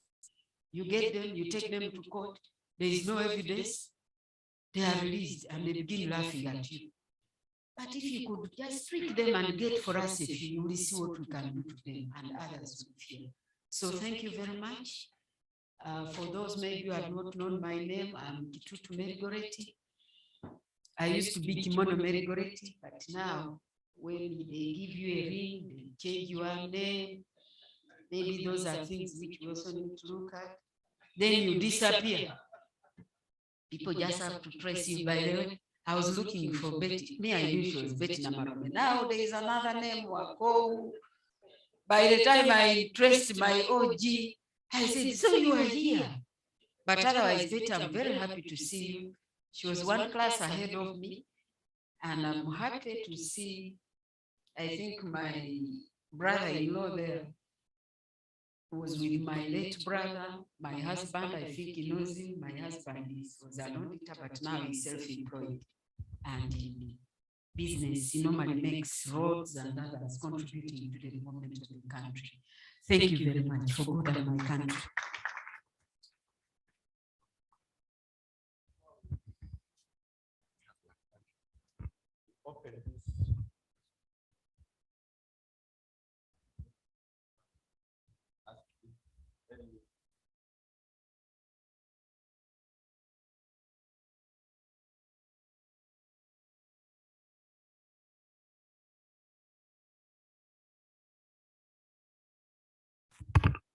Okay, yeah. I'm asking if our presenters may have anything that they might add before we open this to the audience. Yeah, just 1 minute. 1 minute. Yes, I think. Okay. Thank you so much. I already introduced myself, though I did not talk about another portfolio. There are members from Bugisu. The members of parliament supported the drive to get a public university. And then the civil society and the members from Bugisu, people, opinion leaders also came up with the same idea. So in some meeting, they appointed the interim chair for the drive to get the university. Now, the name is an issue which is not yet resolved. Others had suggested Mbale University, others had suggested Elgon. But I wanted to let you know that as a region, we have that quest to get a science-driven university. There are a number of aspects. Of course, one will ask, why a university? It's not just for development, but Bugisa as a region has a very big potential. But our desire as a people is to have a science university looking at specialties in engineering, especially when you look at the design for our roads suited for the mountainous areas. We want to do science related to conservation. We want to do science, even the medicine element. I'm informed, and I've read somewhere, we're supposed to have a university, a university in science for tropical medicine. It was supposed to be in an area called Lukaka, but those plans failed. But we envisage that the proposed university should have that faculty. So I will not go into the detail, but we need your support. At some point, we'll ask for your support in many areas. There are funders who can be from among us. I know you can even source for funders. So the only element that is remaining is to give assurance to government that this is the land we've obtained. And then we shall request even our scientists who are here to put a building block to whether it will be Mbale University or Elgon, but most likely Elgon University. And whatever effort you can put in, there is a platform where Dr. Betty is. She's part of the team. Engineer Wako is part of that platform.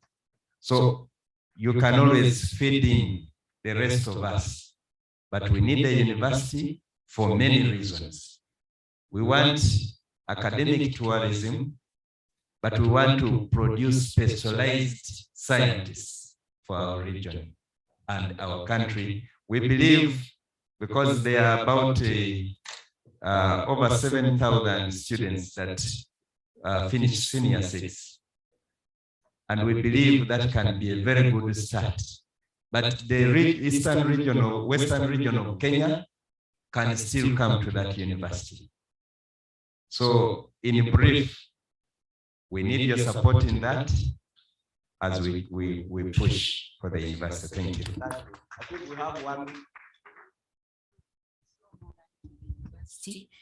As a policy of government, we have 18 regions. Those were the old districts. Now, like for us, we fall under the Gisu region. Then Wukedi. Now, the policy is each region should have a public university.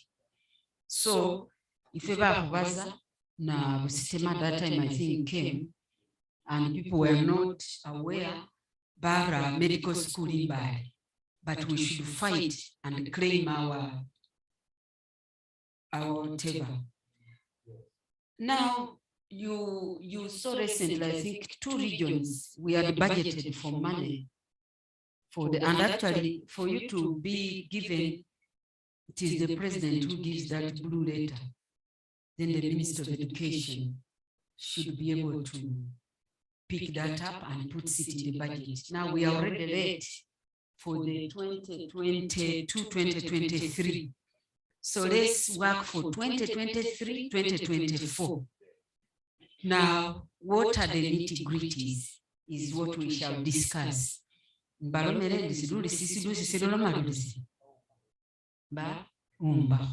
we need to begin. And the delegation that has to go, I had asked for an appointment.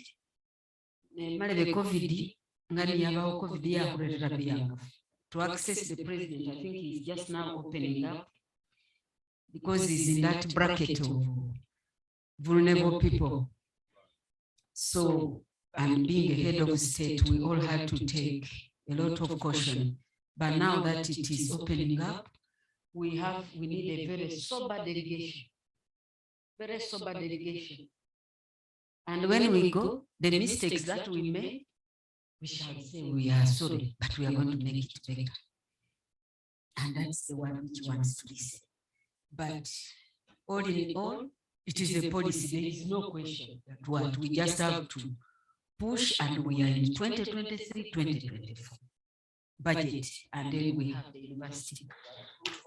I think it is Bugisu and Karamoja which hasn't got, Sebei hasn't got. So we are going to move as a team in this time. You know, when we go as a bigger team, then he knows that that's a block. So I'll talk to Honorable Chiptoris. I also talk to Honorable Lokeris. We form a team, then we can push as a block. Thank you. Okay, I have a minute for what you want to ask. Thank you. And my colleagues, sure, Professor, my colleagues took up that time. It is all about Uganda Tourism Board now ranks the East, especially the Far East, Mount Elgon, 4th most visited in tourism. 2, above all that, cultural tourism in Uganda and in the whole of East Africa and possibly Africa, the other equivalent of the Brazilian carnival, it is Bamasaba. Just watch in August up to December. We have all sorts of visitors. In this conference, I did not have time. I should have presented. Rumasaba Rwefwe, Baba Professor. Nganare bilimuno baba manya kimisambwa kieba masaba. Kimisambwa lihumi. Kimisambwa kiliho, just like the 10 Commandments. Kimisambwa liho. Bungosi, Buriuli, Bufumu, Burichi, Buhebi, Bukimba, Bubasi, Kamaya, Kumuse, Ifumbo.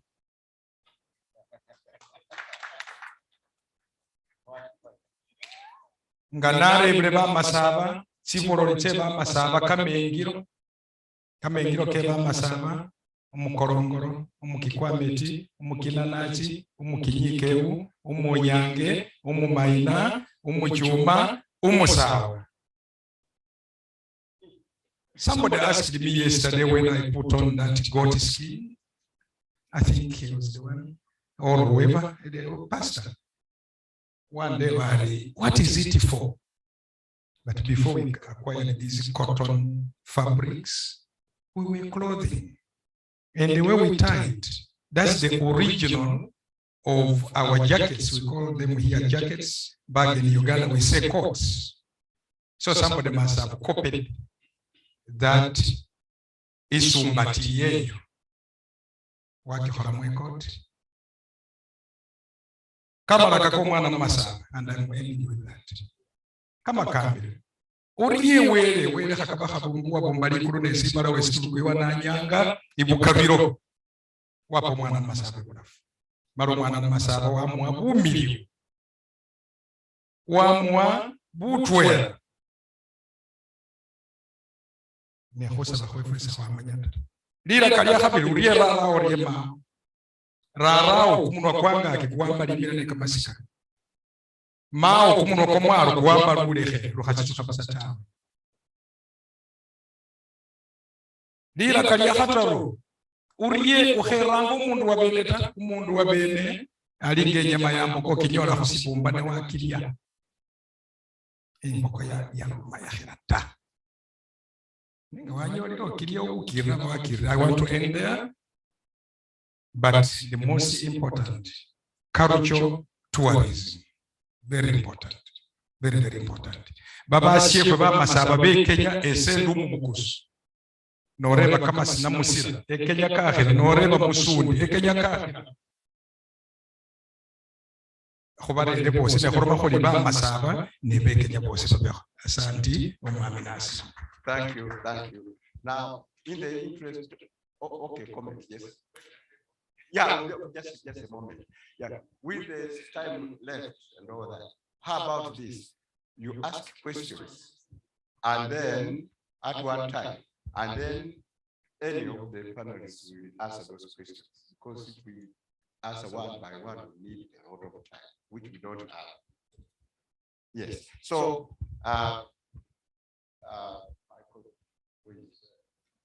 yeah, questions. So can we now accept questions, please? Thank you very, very much, our leaders and MPs today. For me, first of all, my name is John Wanda. I'm a Buddha, Mbano, Menye, Washington, in Arlington, with my wife Joyce. For me, it's a real pleasure, by the way, to hear our leaders here, the way they have spoken to us, the way they have been accessible to us. This is really, really great. This is what we have wished for all the time we have been here. My wife and I have been here for 25 years. We are resident here. Our children have grown up here. And I want to assure you, our leaders from Bugisu, there is nobody who loves home more than we do. We love home. We consider ourselves Ugandans. And for ambassadors and people who are here, this dual citizenship just came recently, but there was no more painful day for us than we had to renounce our Ugandan citizenship, because at that time, Uganda did not allow dual citizenship. It was such a painful experience, but we had to do it because the challenges of being a non-citizen here are real. So the first opportunity we got to become citizens of Uganda again, we took it with open arms because we love home, we consider ourselves Ugandans, but also want our leadership to understand how conflicted this process is. Our children are born here, they have grown up here, they go to school here, they have friends here. So this is their home too. This is our home, and also Uganda is our home. If we don't do enough things in Uganda, it's not because we love Uganda less, it's because of the responsibilities that are on us. When our kids go to school here, you know how much tuition it is to go to a private school, a university in America, $40,000 to $60,000 a year. We have to pay that because we cannot send those kids anywhere. We have mortgages that we have to pay. So if we're not investing enough at home, it's not because our love for Uganda is less, it's because the responsibilities are so much. And for those of us who are aging and growing old here, I want to assure you how conflicted we are, because as I said, our kids are here, our friends are here, there's so many here, and yet we want to go back home. Many of us who are here are building houses in Uganda, are buying land and what, but we are very conflicted because it's not one leg here, one leg there. It's yet the responsibilities are too much because we are running 2 or 3 households at the same time. So we'll do our best to make sure that we fulfill our American responsibilities because we do have family here, but also do our best to fulfill our responsibilities in Uganda. And we really want our Ugandan leadership to help us pave the way for us as much as we can, support us when we come there. Whatever we do, it may be little, it may not be sufficient, but we are doing it out of very limited resources to the best of our ability. So support us when you can, as much as you can. I wish our districts had sent their chairpersons here so they can be part of this discussion, because those are the people we interact with when we go back. I would wish every district in our region, if you can, please advise them, set up a diaspora unit within the district, because we have issues. You can't go to every person and discuss our issues, but if there was a personal district that you can go to, I know the Minister of Foreign Affairs has actually got a diaspora unit, but that's in Kampala.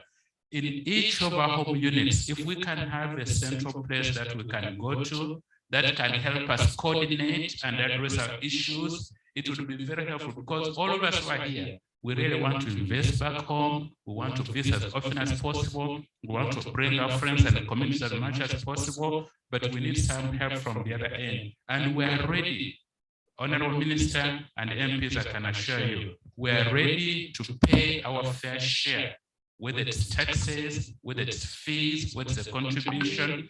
If this unit needs a contribution from us to run, we are ready to fund it. If you are assessing taxes, we pay upwards of 30% of our income here in taxes. We are very happy because we live in a country where people are happy to pay taxes because they see the services. We are more than happy to pay taxes in Uganda. We're not afraid of URA or anybody that we want to pay because we want to contribute to the services.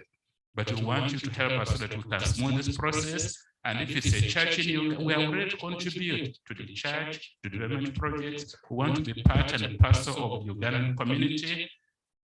We will do our best. But what we're hearing today, because this is the kind of engagement that we want to do with our leaders. We want you to keep doing this often and often so we can grow this conversation.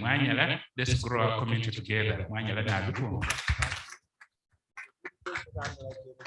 I think the lady at the back there, then from Canada, we want to hear something. Then we go straight questions, and then they will.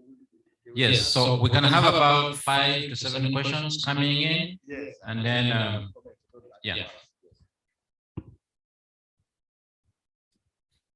So my name is Caroline Mays, and I'm originally from Uganda. I've been out of Uganda for over 32 years. But my question is to all of you.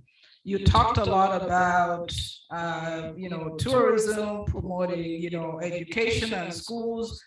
I was in Uganda recently when my dad passed, and we had to drive from Entebbe to Mbale. It took the whole day. And then from Mbale to go to Bududa. I am in the road business. I work for the state of Texas. Actually, I work for the United States, policymaker on transportation. What is Uganda doing to invest in transportation? Because the tourists are not going to go there if they cannot get there. You're not going to have a school if people cannot get there. U.S. recently, at the federal level, they passed a bill for $1.2 trillion, nothing but transportation. Okay, investing in the highway. Look, drive this roadways here. Okay, and you see just how great they are because that's part of economic development. You can drive they came from Houston this morning on a nice highway with no potholes and nothing. I went from Kampala to Lira. I almost died. And I was like, wow, cannot be it.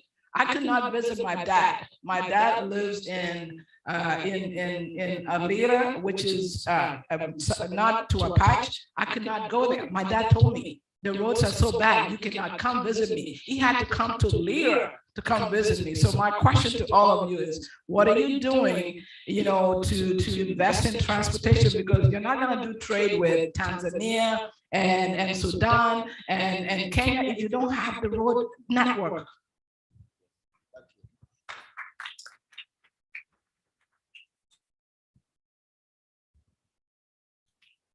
Thank you very much, Madam Minister and Honorables and gentlemen, everybody in the room. My name is David Wangalwa. I'm happy that's the same thing I'm going to say about the road in Uganda, especially in Mbale. We're having problems, and every day and then I see death. We're trying to promote tourists in East Africa, going like all the roads. I'm happy, Madam Minister, you mentioned about the development of the road, but that road, all the roads are claiming a lot of our lives. And I speak now, most of us, when we go home, I know now we have the most reliable transportation is our borders. But as the minister and honorables in the room, we have forgotten that part of our transportation, which is very important now. And I don't think the borders are going away now. My request goes to everybody and honorables and minister. Please, can you provide on our road, include the, I know I moved from Mbale to Akaka recently, that was October. I'm happy about the road, But on that road going to Lakaka, I witnessed more than 6 accidents on borders.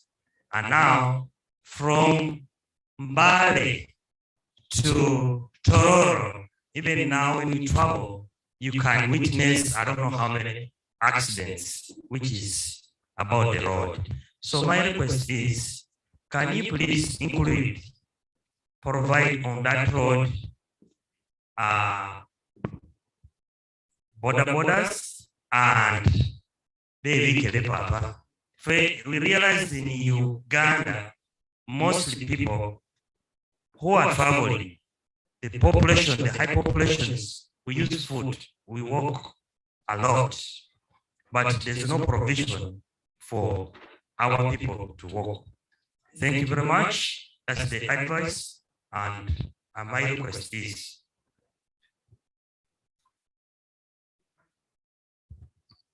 Yeah, thank you.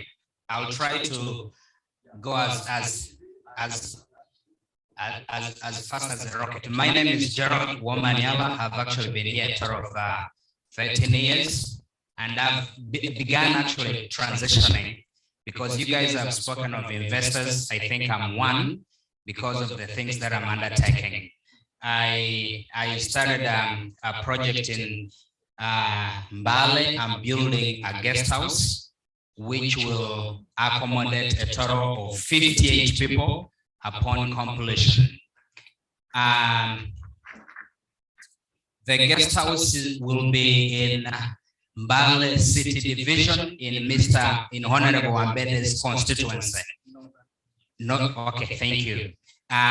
Besides that, I plan to start a hospital in Nakaloke in the nearby future. And lastly, because I'm a licensed driving school instructor in the state of California, and given the rate at which we are losing Ugandans on a daily basis due to our poor road system, I want to work with you, members of parliament and the minister in particular, to start future seminars.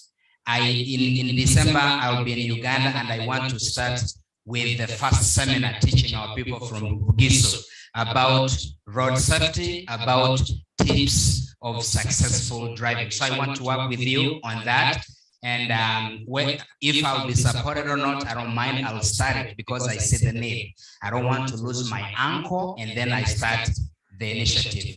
Lastly, I want the minister and the members of parliament in our region to help with the district land board. I bought a few plots in Mbale, and what I hear is that the district land board has never held a meeting to start issuing land titles right after election. So I don't know whether they plan to have the next meeting after the 2026 elections or whatever. I do not know. So my situation is in limbo because I don't know. As much as I'm trying to invest, I am scared. Is my land safe? And what is the district land board doing? Do we take 2 years to have meetings in Uganda? Is that the new norm? When did it start? Lastly, I'm a student, PhD student in mediation and conflict resolution. I am beginning to tie my belongings. I want to return home. I don't want to stay here for 20 years. 15 is going to be the maximum. I want to return home and be involved in areas in which I can. You are talking of people joining hands with you. I am here already as a living sacrifice. I want to help, but please help us starting with the district land board. And lastly, if you can help, we work together and we have some form of workshop in December about road safety. I am on board. I will come, we teach our people and save lives. Thank you.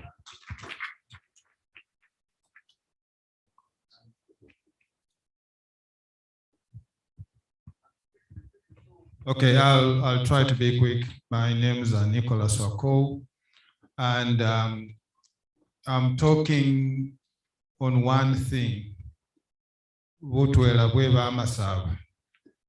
For those of us who are in the diaspora, we are very concerned about some of the things that are happening in.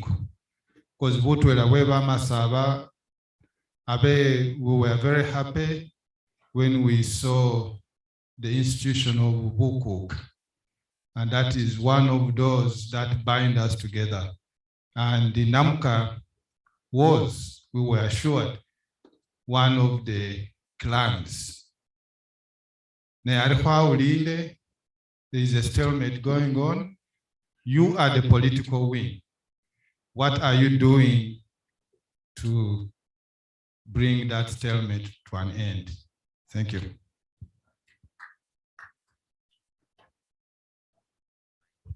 Yeah, thank you so much for this opportunity. I'll go in the camera so that my friends who are watching from Uganda, Saudi Arabia, and everywhere can, yeah. There's someone watching from Saudi Arabia right now, and she recognized Honorable John. She was supposed to be here.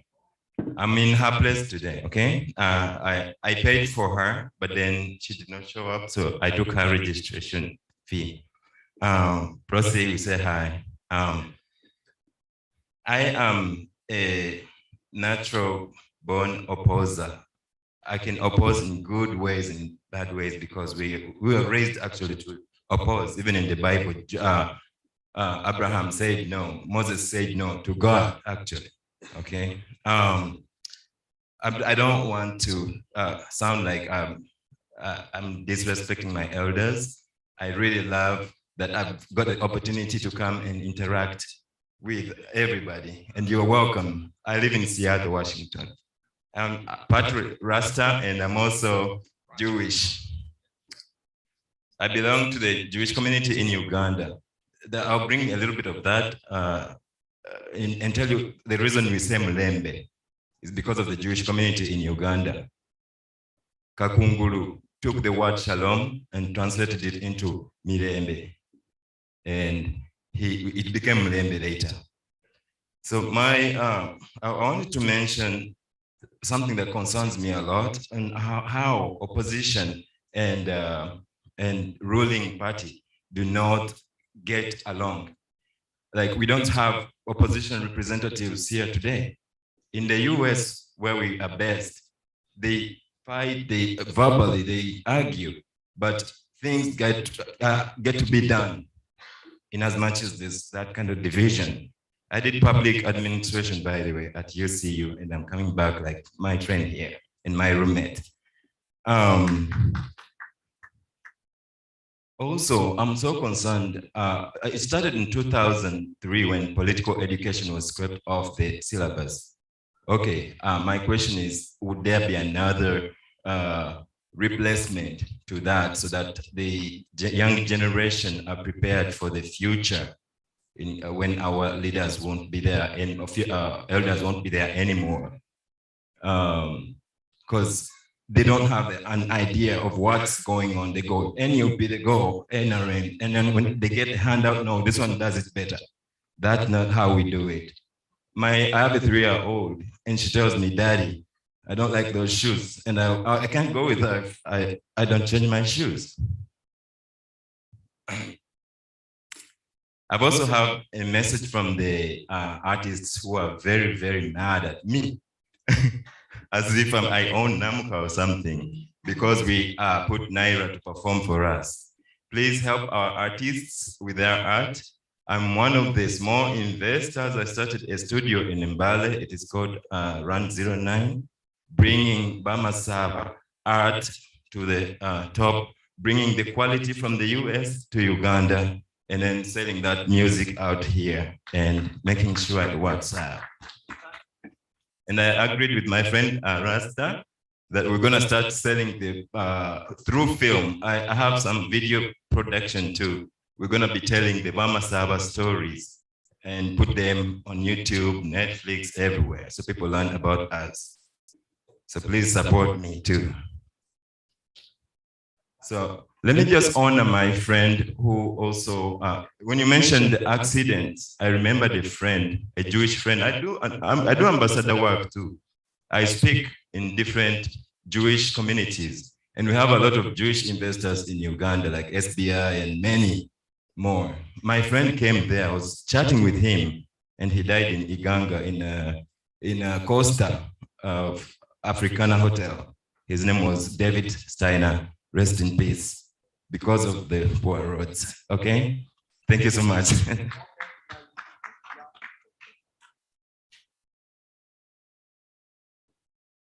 you so much.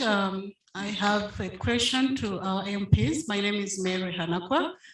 I just want to know what plans our MPs have in regards to the education in the Bugisu region.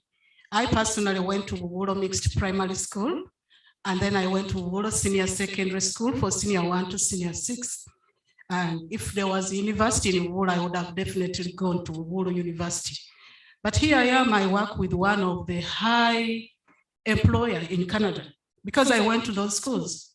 Today, if I go back to that school, a child in P7 cannot construct a sentence, even that in Senior 4. I just want to know what our MPs are doing to improve the education in the Bugisu region, because we are a disaster as I speak. Thank you.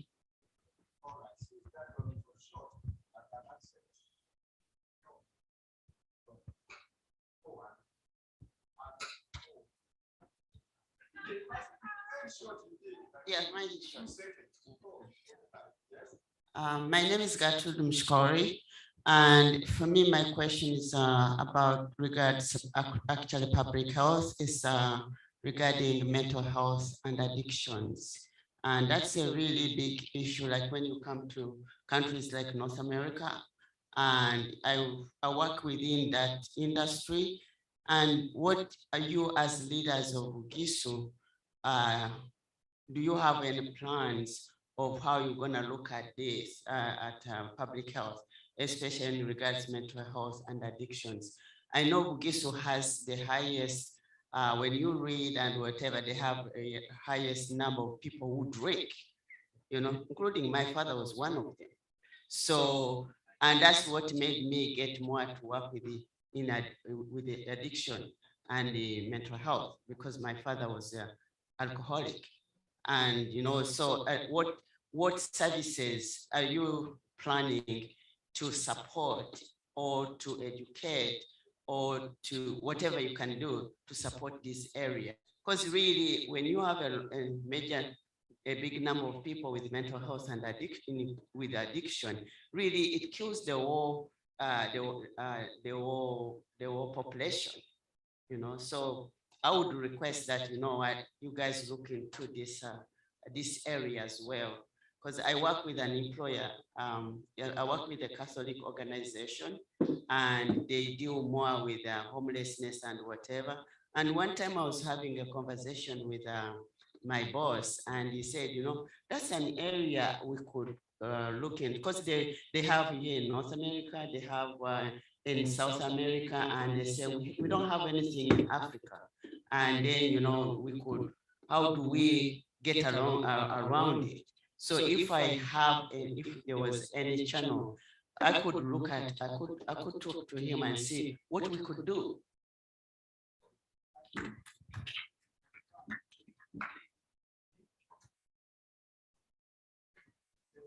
There is one.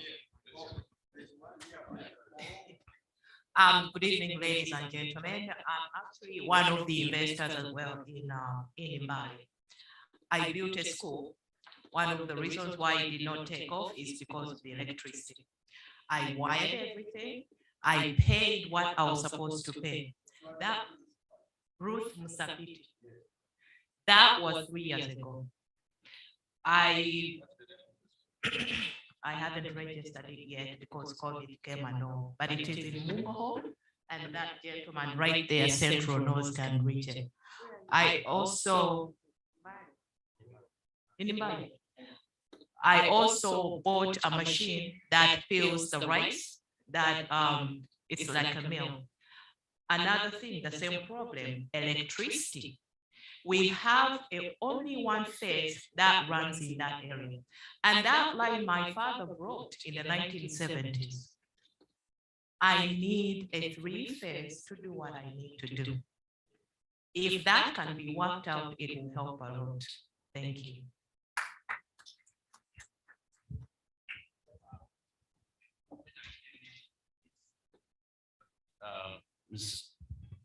I miss some of the discussion which Mr. Wanda had started, and was a discussion to do with investment, outreach, and doing things in Uganda.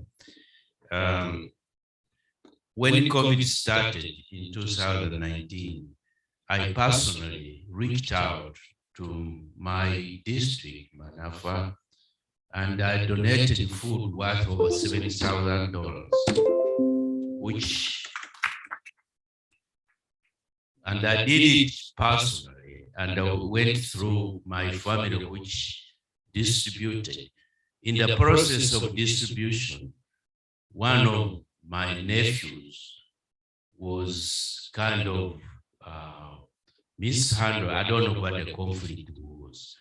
And when you talk of people on opposing sides and so on, when you have an issue, the reason I did was people were locked up, people are poor, people had nothing to eat.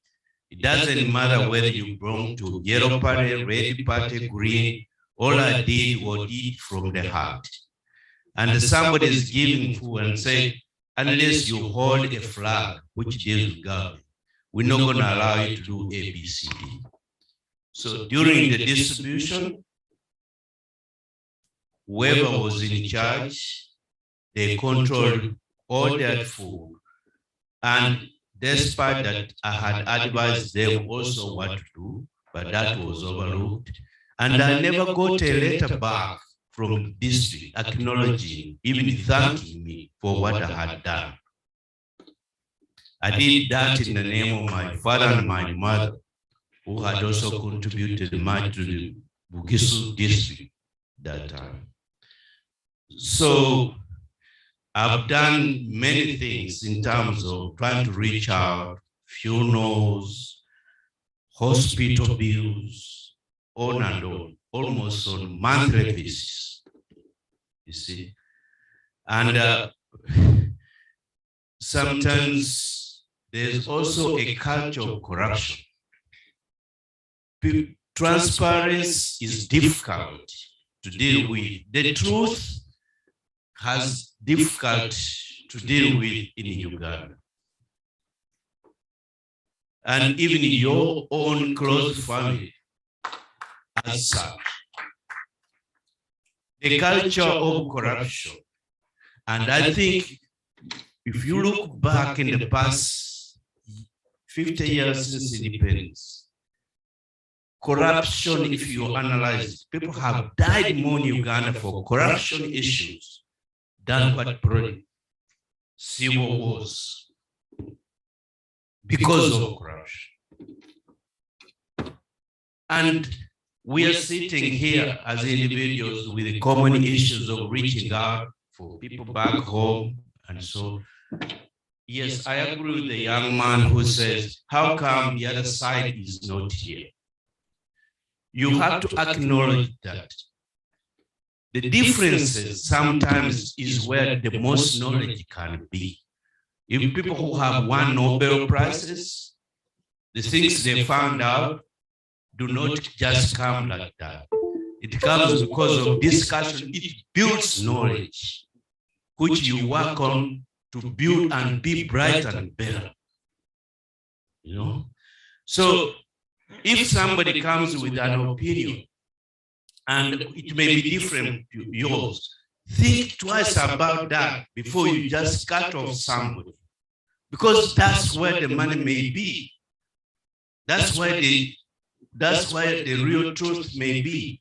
You don't cut off and don't get angry and fight with the violence because somebody has a different idea. It doesn't help. And the fact that people, as we get older, sometimes our culture and the differences are different from the young people. You don't write them off. If you did that, Mark Zuckerberg for Facebook, all those people, young people in California who have contributed to the world, they will not be there. You see, you have to accept the young people, but when the older people who have had resources for many years and they hold and they do not listen to the young people, they are squandering the ideas of the young people. They are squandering the resources of young people. No, we have to be willing to open up. Okay? Just in depth, I just wanted Doctor to mention, I was a leader of Manaf at the time you donated that food.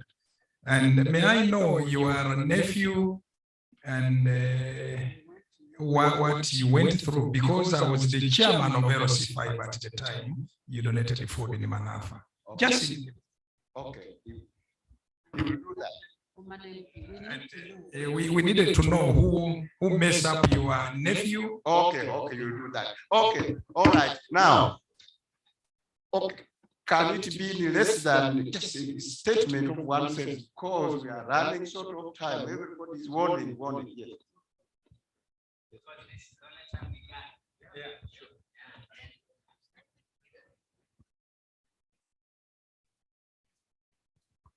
Thank you.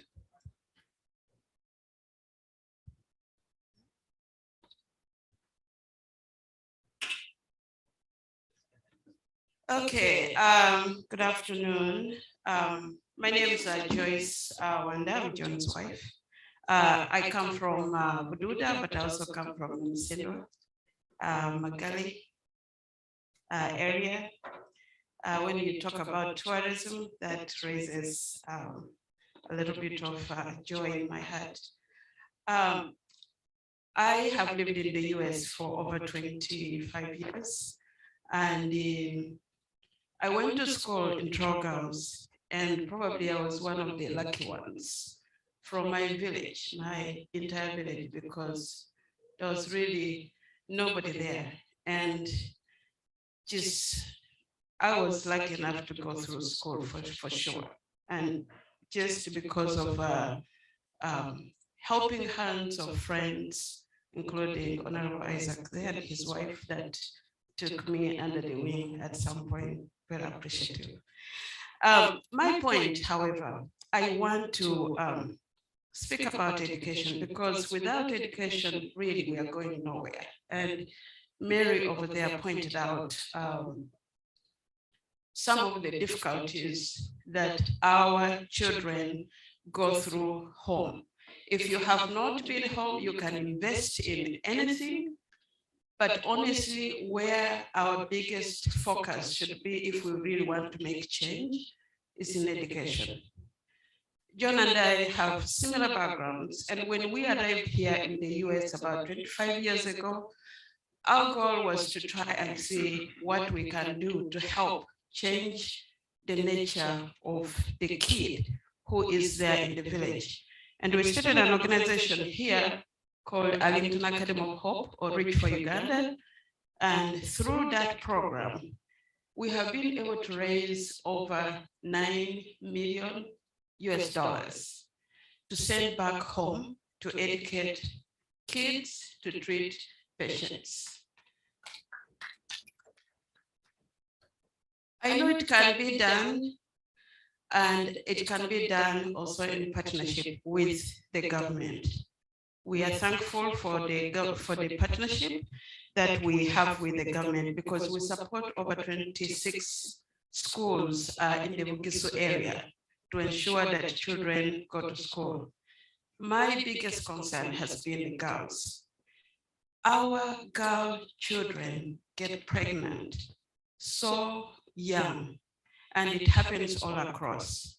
And we have to do something to stop that. We really have to do something to help eliminate early pregnancies. So part of what we have done in our school, in Bududa, which is called Arlington Engineer School, we have 450 students. And we have a special program for the girls, mentoring them, inviting people to speak to them to ensure that we can lower the pregnancies. I'm grateful that the government was able to listen to ensure that we have now the girls who have given birth can go back to school. I'm grateful for that.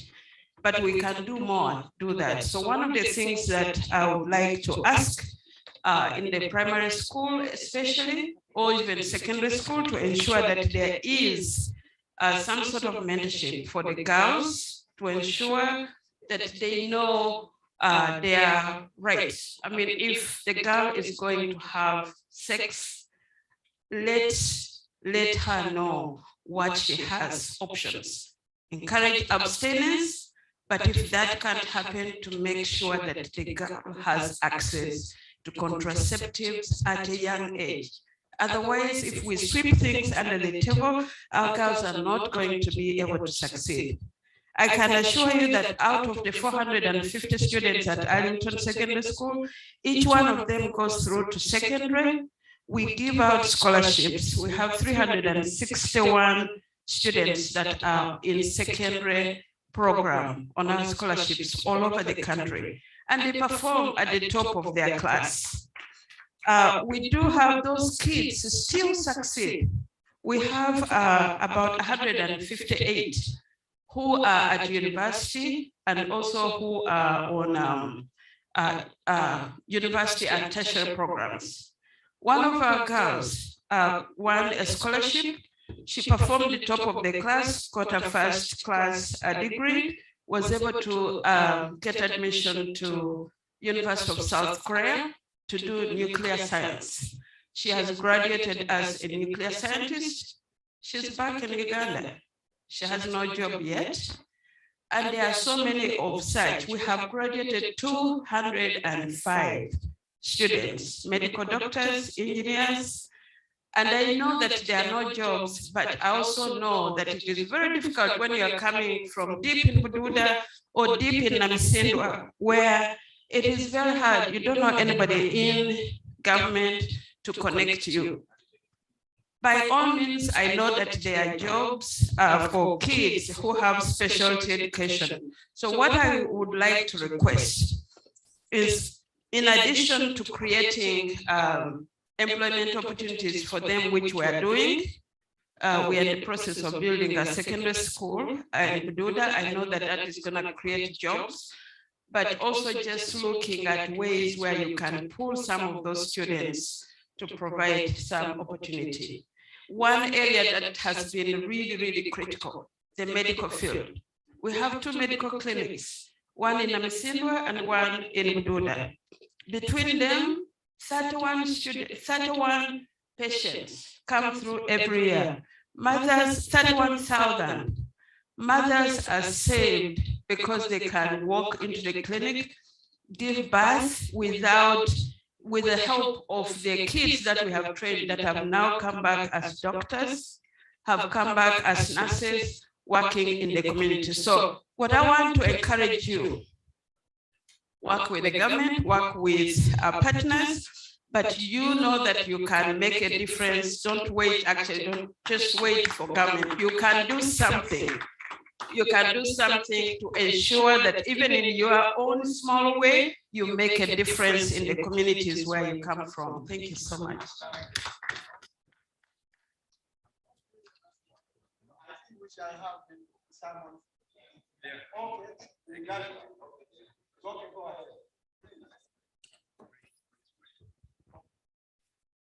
Thank you so much. I have heard all the questions.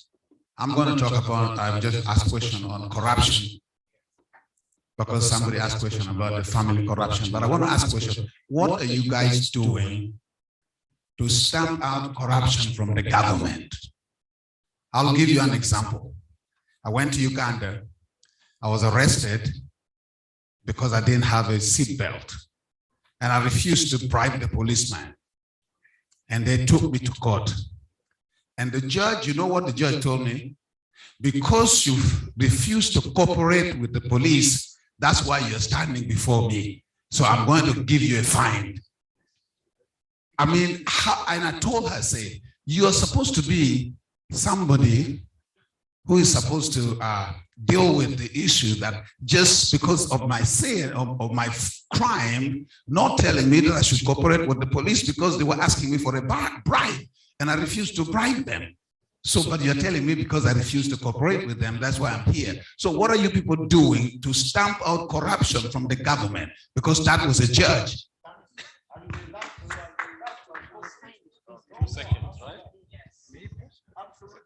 Okay. Hello.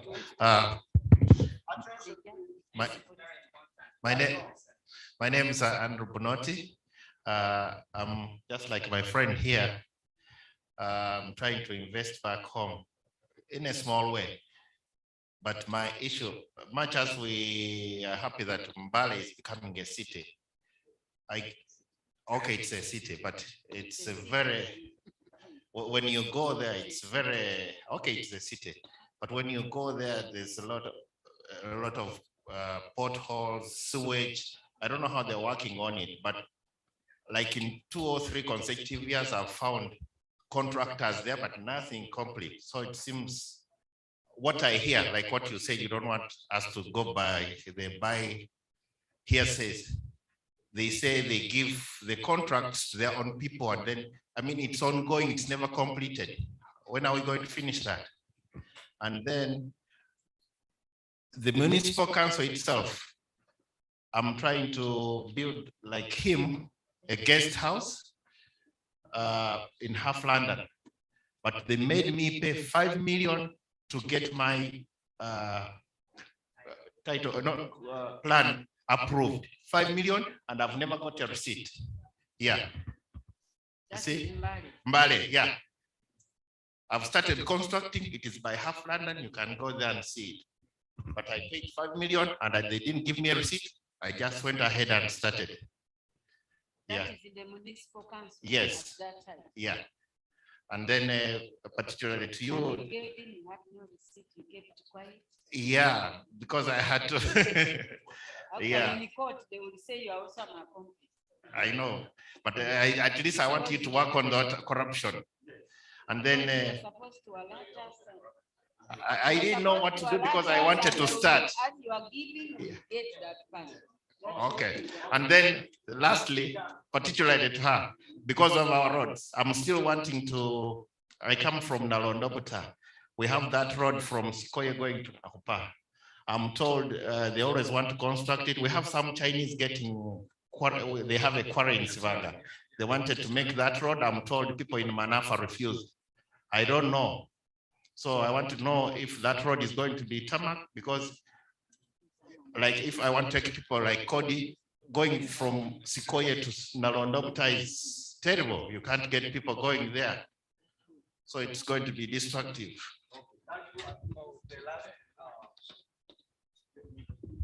That was the last question. Thank you very much for coming up with very good questions. In fact, they will be answered. But you know what I see through them is this. They are also making suggestions. I think the Honorable Minister said, but when she goes back, they will say, but what did you achieve? I think some of these questions are suggesting achievements, as you might have seen. But in addition to these questions, I understand some were sent online. So someone has them. So what we don't want is just to hear them. And after we hear those that they sent online, then any of the panelists could pick on any one of them and answer. But in many cases, I see that the presenters presented questions, but they also trying to answer the questions with suggestions. So can we?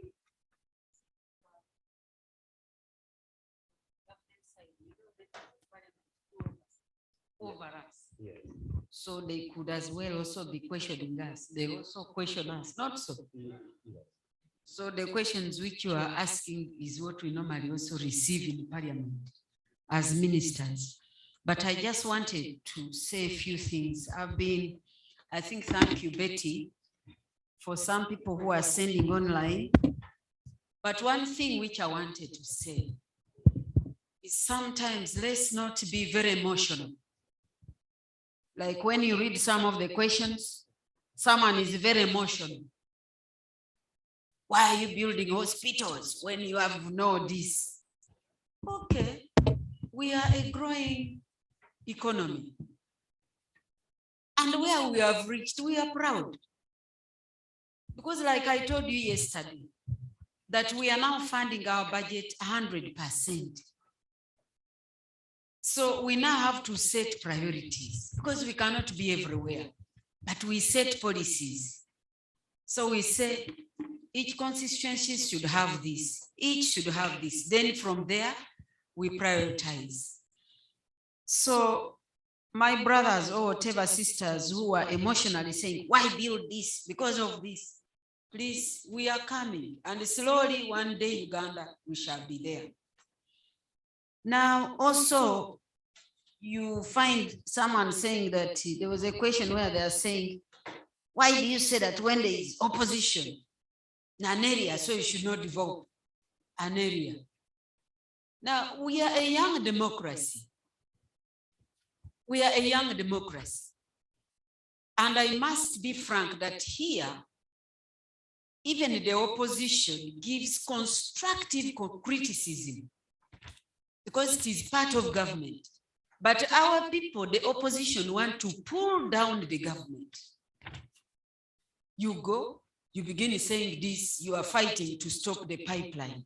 So you don't want Uganda to get the oil. When we are buying oil from other people, fuel, are we the ones who are, actually our emissions are almost, I used to be the Minister of Environment, and our emissions are minimum, negligible, but we are paying the brunt of the climate change. So certain things, the opposition which we have in Uganda is not opposition, but it is pulling down the government. You are fighting to kill even a baby before it grows. So this is what we are witnessing. So we normally collect our money from scratch. And when we put in the basket, we appropriate in parliament. Now, for if you are very busy, you are the one in the parliament always fighting and you are talking, those many times you are talking. What are you talking? Are you speaking something constructive? And I would want to ask, I must thank my brother and sister there because they are here, but they are helping us back home. I've seen their health center in Namisindwa. Thank you very much. I've seen your schools. Now these people who are asking, you are here bashing us. What have you done? You are in a big economy. What have you done? Me in Uganda, small as I am, I've put a dormitory in Stuni. I'm putting their beds for the girls so that we can put the girls there. So for you who is next to big investors, what are you helping us as Bamasaba? This is the kind of language which we need to get out of it. And from the talk, you keep on asking roads. Yes, that one is an area which we have corruption. I've said corruption is a problem.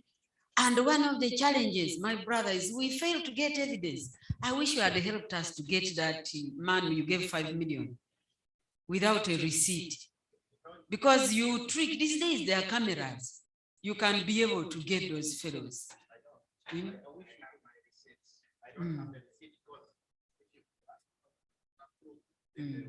And actually, we have a challenge in Mbale city. Because one of the challenges that we had was even with the money for roads, we performed very poorly. Money was put there to put roads. People were first eating. Now you eat our own money. And then the problem is we now have a decentralized system. I think whereby districts are accountable. Even sub-counties, they now also get money for roads, for whatever. Now, if really under road fund and so on, they're also supposed to be fixing their roads. So those are some of the challenges which we have. Now,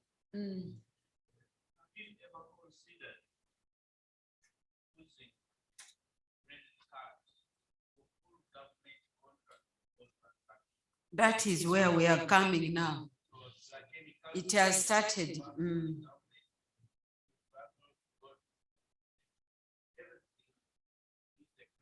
Yes, that's where we are going. Actually, now in the Ministry of Finance right now, even when you hold a workshop, you reach there, like now we are here, allowances for people, there it is paid on mobile money. So if you have those ghost what, they will not be paid because you have to produce the number and it should match. And we are trying to stamp them out. So slowly we shall be able to come to that. Now, my sister who talked about electricity. Yes, I was a Minister of Energy before. And yes, we have identified that as a gap. We have mostly the one-phase line, and the three-phase is a challenge in some of the areas. So under the parish development model, the Ministry of Energy is supposed to handle that. Putting the three-phase lines so that people can have these cottage industries to be able to process and add value. But otherwise, that one has been identified as a gap. And now seat belt, and you were fined in court. I think the magistrate did the right thing, my brother, because I think it was good you refused to pay a bribe. The policeman took you to court. But I don't think a magistrate could have said that you were fined because you didn't pay bribe. You are actually supposed to pay a fine when you don't have a seat belt. So that is instantly. But it was good you didn't pay. At least go and pay a fine in court. But next time you put on a seat belt for your safety. And the police officer should give you a certain document or showing you a crime. Then you go and pay me in whatever. So what you do, the police officers normally have books. They can fine you on the spot. Under those, no, these days, maybe that was long ago. Because right now the police now just give you that and you just go and pay. That was long ago. That is now outdated because right now the policemen have express receipt and you'll just go in court and you'll just go in the bank and pay and you get your driving permit back. Unless if you've committed a bigger offense, maybe like something. Now road accidents, well, that one we agree. I think there was the young lady who said it took so long to reach. I think right now, I don't know when you were in work, right now I think things are better. From the airport, you now use the express highway, but we are trying to, the Kampala-Jinja highway is, we have to admit, is a problem, especially around SETA. It is a very big problem, but there is a mega plan to upgrade that road to I think a standard highway. But otherwise, if you know, there are other alternatives. You can pass Kayunga. When you reach Mukono, branch off and use the Katosi, come out in Jinja. So just learn how to maneuver away. I rarely use SETA actually. I use other roads. But otherwise, yes, yeah. Yes, yeah. But okay, yes. But otherwise, for us in the east, we have a planned road. We now have put a bridge through Kayunga. That bridge now on the Nile was constructed. So there's supposed to be a tarmac road when you use Kayunga Road, which will cross and you get out from Namutumba. So for us going to Mbali, once that express highway also is put, you now don't need to waste time in Jinja. You just use Kayunga and you are the other side. Now also when you reach Tirinyi, for those maybe you now know Tirinyi, you get tarmac and you come out from Kumi, that has already been tarmacked. Or if even you can reach Palisa and use Tumbali, it is now tarmac. So we are slowly coming, please. So it is not that we are not whatever, but it's the resources. And as I told you, our resources, we get them the painful way. Now, it is true the city, I've been there. Yes, the potholes, but they are fixing them. Now, we are trying to see that we fix the potholes in the city. The sewage system, that sewage system is very old. I was having discussions with National Water and Sewage Corporation, because that is an institution of government which can invest and uplift the drainage system of the city. Garbage collection, it's true. I've seen garbage heaps around there, and we are trying to see how we engage this. You know, the cities collect money, but when the money reaches the treasury, we appropriate. And I saw the Minister of Local Government trying to fight and see whether a certain percentage can remain in the city to fix some of those, but discussions are still ongoing. But that would be, I think, against the Public Finance Management Act. So we need to change the act in order for them to touch the money.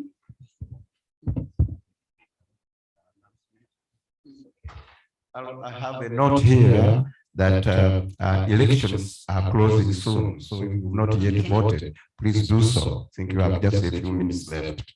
Thank you. So,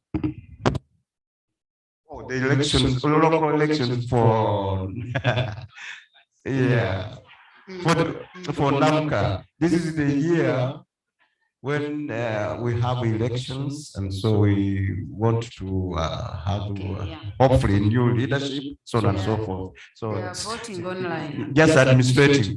Okay. Yeah, all right. Okay. You know what I mean. Thank you. Okay. Yeah. No, we are not members. The MPs. We are not. The issue is we are about to close voting. So please, if you haven't voted, do so. So we are also to add on information. I think we have 2 divisions in the city, and we have already approved the budget. In the coming budget, we are going to recruit, I think, around 94 staff for each division. So that money is already appropriated, and the scientists now in the government are going to earn more. Someone was talking of a low pay, but we shall slowly come to the other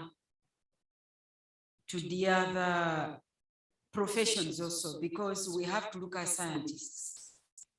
You know, when COVID came, it was the doctors who were on the front line, and we lost doctors. So as government, we've said, no, it is high time we look after our scientists. So anybody of science nature in government is going to be in the priority list, including science teachers. Now, those are the priorities. Priority number 1 is fighting poverty at the household level. So the parish development model is number 1.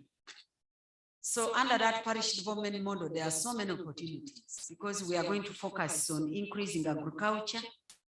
So in the morning, I was trying to interest some of the people who can come and be able to be part of the development agenda.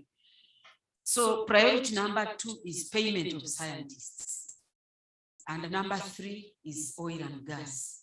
So we've set our priorities. Then other things will come later. Because once we have the PDM and everybody in Uganda gets out of poverty, and we can be able, you know, we are talking about bringing in investors, but our purchasing power is very low. So if you don't have people going to the money economy, I think, Doctor, you were saying you are always paying for people treatment and so on. So we are trying to fight such that people can be able to look after themselves through improving their welfare. So that's what we are working on as government. And I think my colleagues, anyone who has anything to add on, but that is from the government side. Yes, we have to agree, but slowly we shall be there. My appeal, education. Yes, education is also very important. Of course, we have universal primary education. whereby children in primary should study free. We have also advanced to universal secondary education. And university, we still have a certain percentage who are sponsored by government, depending on how you have performed. We also have, I think, the district quota. So even the districts, they are given certain scholarships. But sometimes you find, I'm told, even some in our districts, some of the children don't qualify. So you lose those. That is it. So for education, yes, I agree, the girls are very vulnerable. But we are, as government, I think we have really done a lot of affirmative action. For girls to enter university, I think they already have 1.5. Did they increase? It's 1.5 points already for a girl before you enter the university. Now, the girls are also given, I think, priority in some other, like right now, yes, we agree many of our girls got pregnant, but as government, we've agreed. I think it was a hot debate whereby we were debating whether do we leave the girls in school or they first give birth, then come back. And what we have agreed is, I think once they reach 3 months, they go back. Once they have the baby, then they come back in school. That is a government policy now. So, because we cannot allow them in school when they are pregnant. Otherwise, others will think, well, okay, I can also go and do the same. After all, it is one. But we are trying to talk to them, especially empowering them. And we are also trying to strengthen parenting. That is one of the weak points. And especially Bugisu. Because for us, our main interest is Bugisu. Our parents gave us very strong baseline, but now we've sluggishly slid behind a bit. But through advocacy, I think people are picking up. Many of these girls are now going into school. And someone said that we shouldn't forget the boys also. Otherwise, the girls will have no husbands. Yes, because we need to put all children actually in school. Although the girls are more vulnerable, but the boys also need to be put in school so that we have education. And I was talking to my brothers and sisters over in Kenya. We need to move as a force and prioritize fighting poverty to education for our people. There we will be speaking. But otherwise, this complaining, you are complaining. We need to fight. As government is helping, we should also be doing our part. That's why for us MPs, we are always, over weekends, we are there in the village, mobilizing, moving in homes to see that we talk to the people and they're able to do whatever.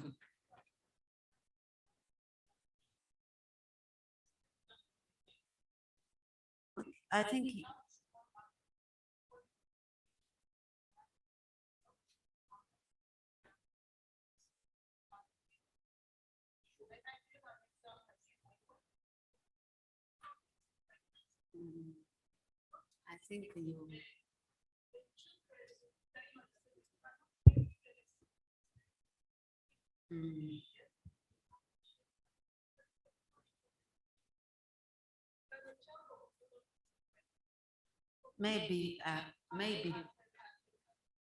maybe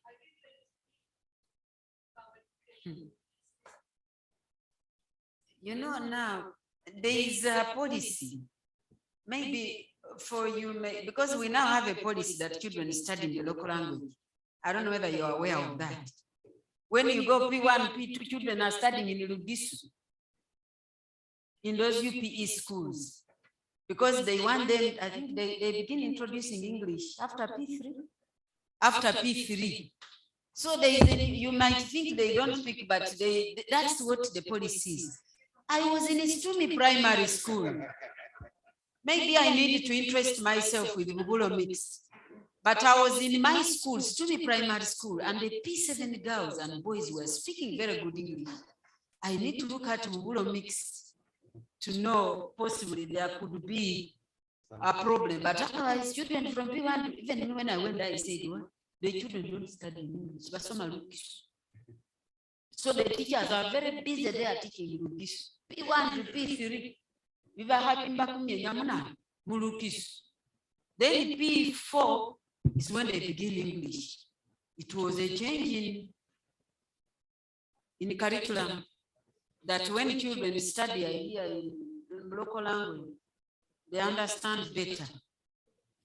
And I think we have to fight more, but we are not so badly like we are thinking. But I have to agree that we went behind the beat, but people are picking up again.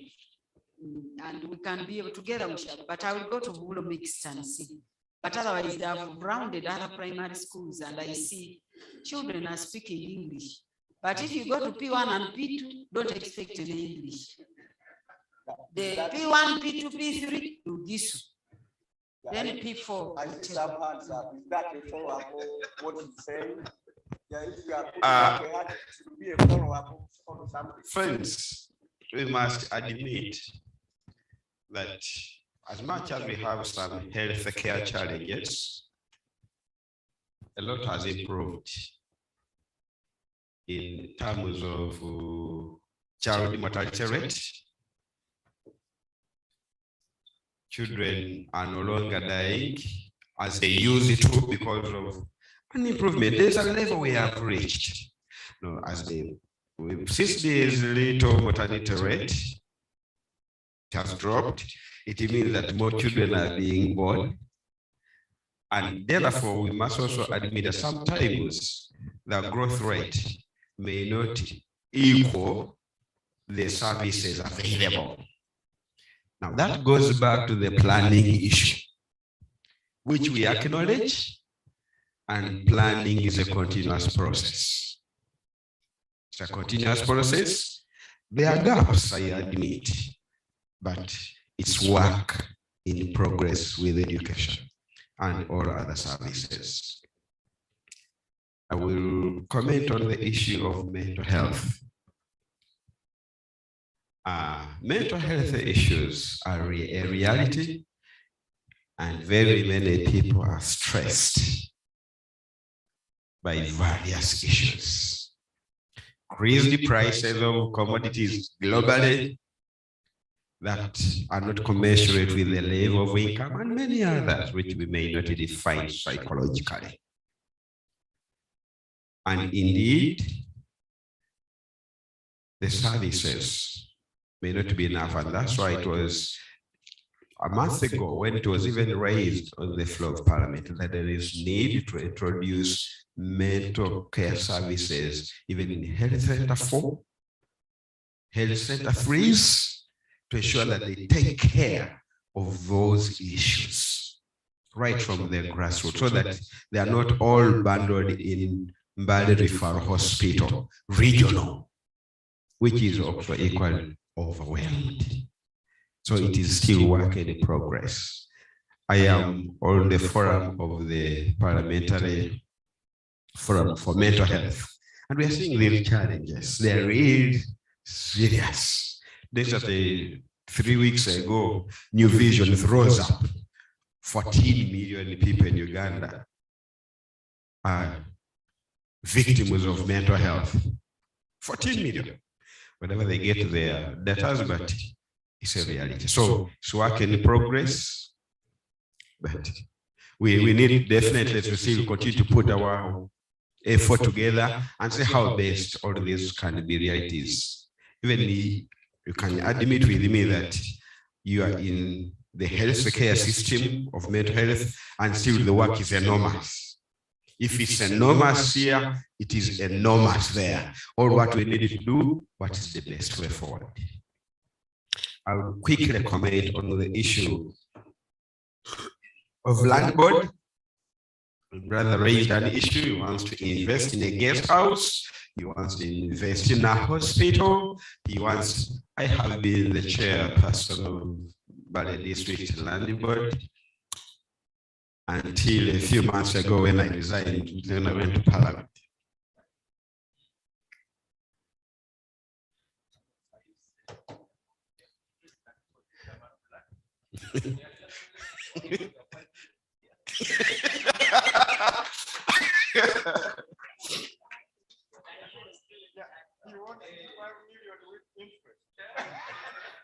I have no problem with that. We put our desk very open, but these people want to pass through middlemen, they never come to office.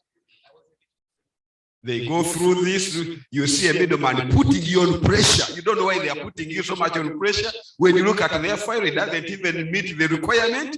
They are putting you on pressure. Have a meeting, do this, you are like, a pressure for what? But anyway, to go to the real issues is, yes, land is a factor of production.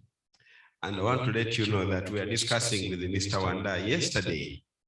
And the reality is, land in Mbale is more expensive than any other place in Uganda. That's the fact. That's the fact. I've seen it all. And so the middlemen and crafty people have taken advantage of that. Or unsuspecting people, they block, they never do this. But at the end of the day, anyway, the land board, from the time I moved on to Parliament, because when we sit in a land board, we draw money from the consolidated fund.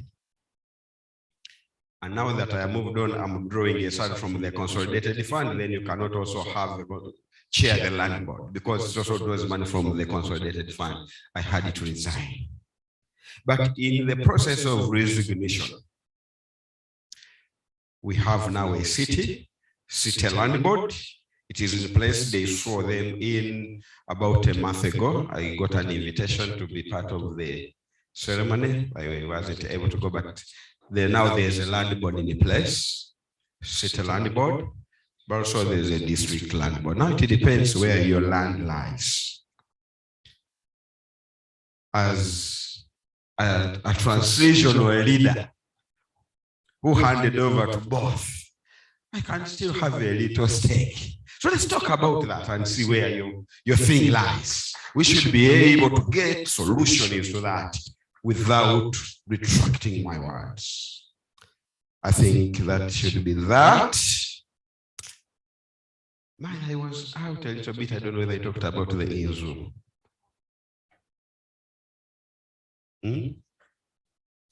You can.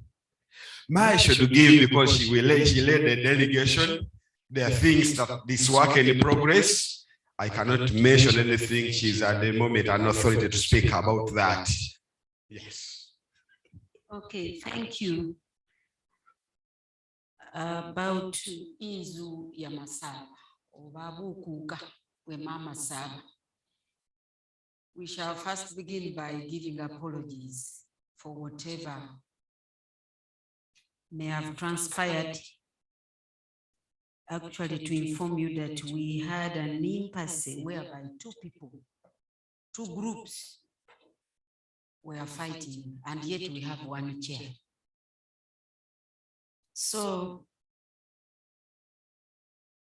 naturally, when people are fighting, you first leave them until they fight, until when you see they have lost steam, then they come back to us. You know, for us political, we are not supposed to interfere into the culture. But we can go there. Like now, for me, I think I'm the only minister who can go into Bukuka. Even the Minister of Gender is not allowed to go and decide. She only waits for the person who has been has been elected to gazette. Now, what happened was, as a minister, two groups presented leaders. That was Mukosi Wagabyalire, then Mukosi Mudoma. And each group was saying, we are the right group. So as a minister, you first consult the Attorney General. So the Minister of Gender had to write to the Attorney General for guidance. From the guidance given by the Attorney General says both candidates, and you have to take it from me, both candidates were illegally elected. So none of them qualifies to be gazetted. Now, the Attorney General did not give any guidance that either go back and negotiate, like I've seen other people. For him, he nullified the two people. So when these people went back, I think one faction formed an office in Mutoto. Another faction was now in the headquarters. Formed the cabinet. People have been writing even to you people in the diaspora.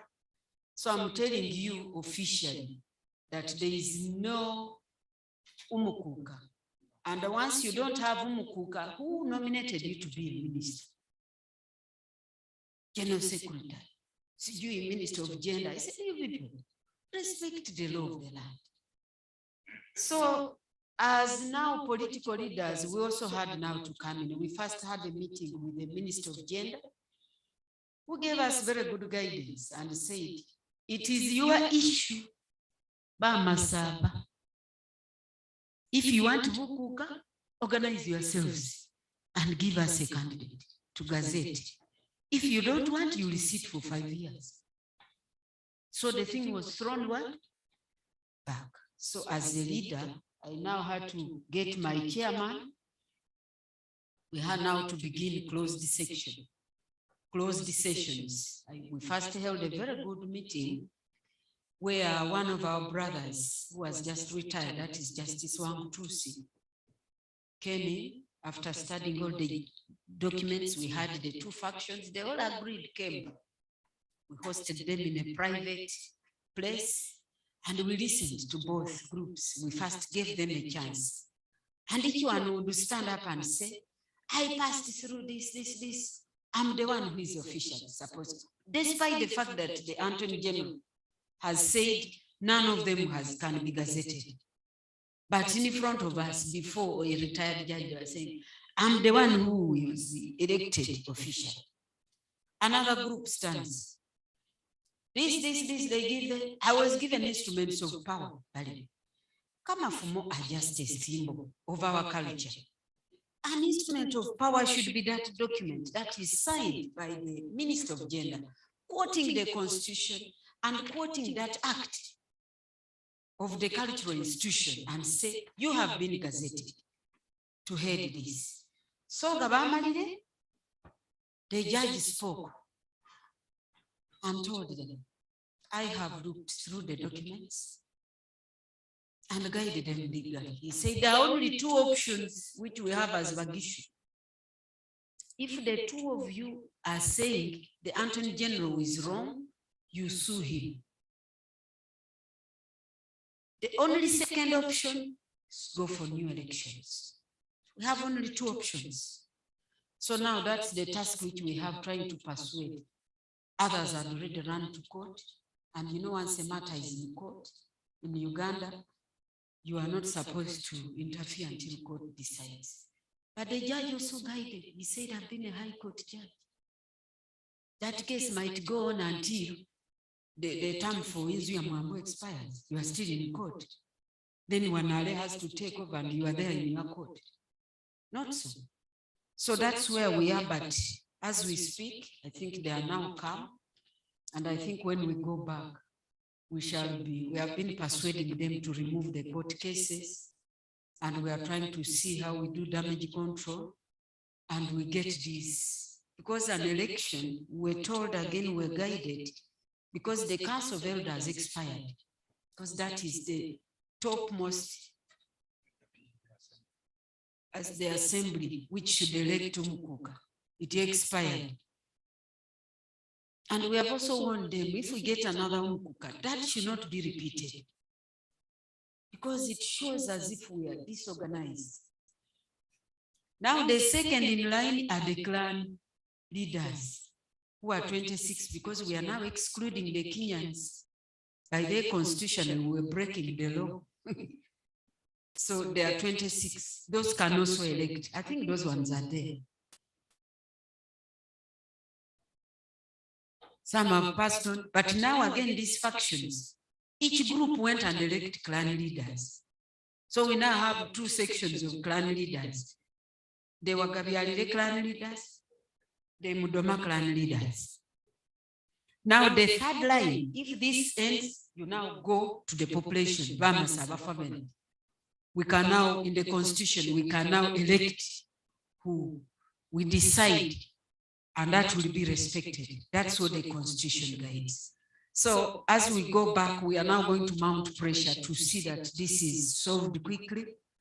But we only have that hinge where I think it is Mudoma went to court, then one person in the other group also went to court. So we are trying to persuade them out of court, then we can solve following the constitution. Once we have a leader, gazettement can take a very short time. And we have Bukuka in place. So I think that is the most update. But otherwise, I think both groups are now calm because they used to trade a lot of insults. But now I'm told that is calm. They are now waiting on what we should do, but it's only the court process which is holding us. Otherwise, if they remove the court process, we shall be able to harmonize them. There is a strategy which we are laying to see how they can humbly coexist so that we avoid the further problems. So that is Bukuka. Otherwise, actually, they are making us miss a lot because government had promised actually to support us to build our offices. And also as Bamasaba, we want to go in and take interest in this institution. Because I think already Professor Wangusa has a draft of our dictionary. We want to look at this such that we begin. We have a very rich culture, which could even be bringing in money into the kingdom. But it's just those brothers of ours. But I've been mentoring them. Many of them are now coming down. And I think slowly we shall be there. So I would request that we shouldn't be on either side, but let's try to harmonize them. Because those two groups can go nowhere. No one will be gazetted in government until we go back and we get either maybe between the two, we elect who goes, and then the minister can gazette, and then we have. And we need to do that very quickly because in Barumberi. So that is the update from the cultural institution, and they are all looking on now on the political actually to solve the problem, and they were expecting for some good results from the diaspora. So any ideas,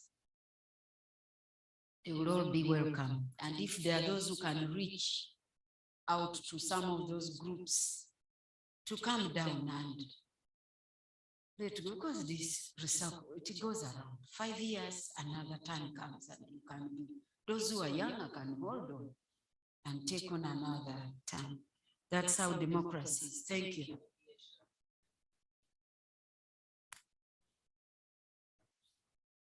It is ongoing, but like I told you, we did not have an option for mediation.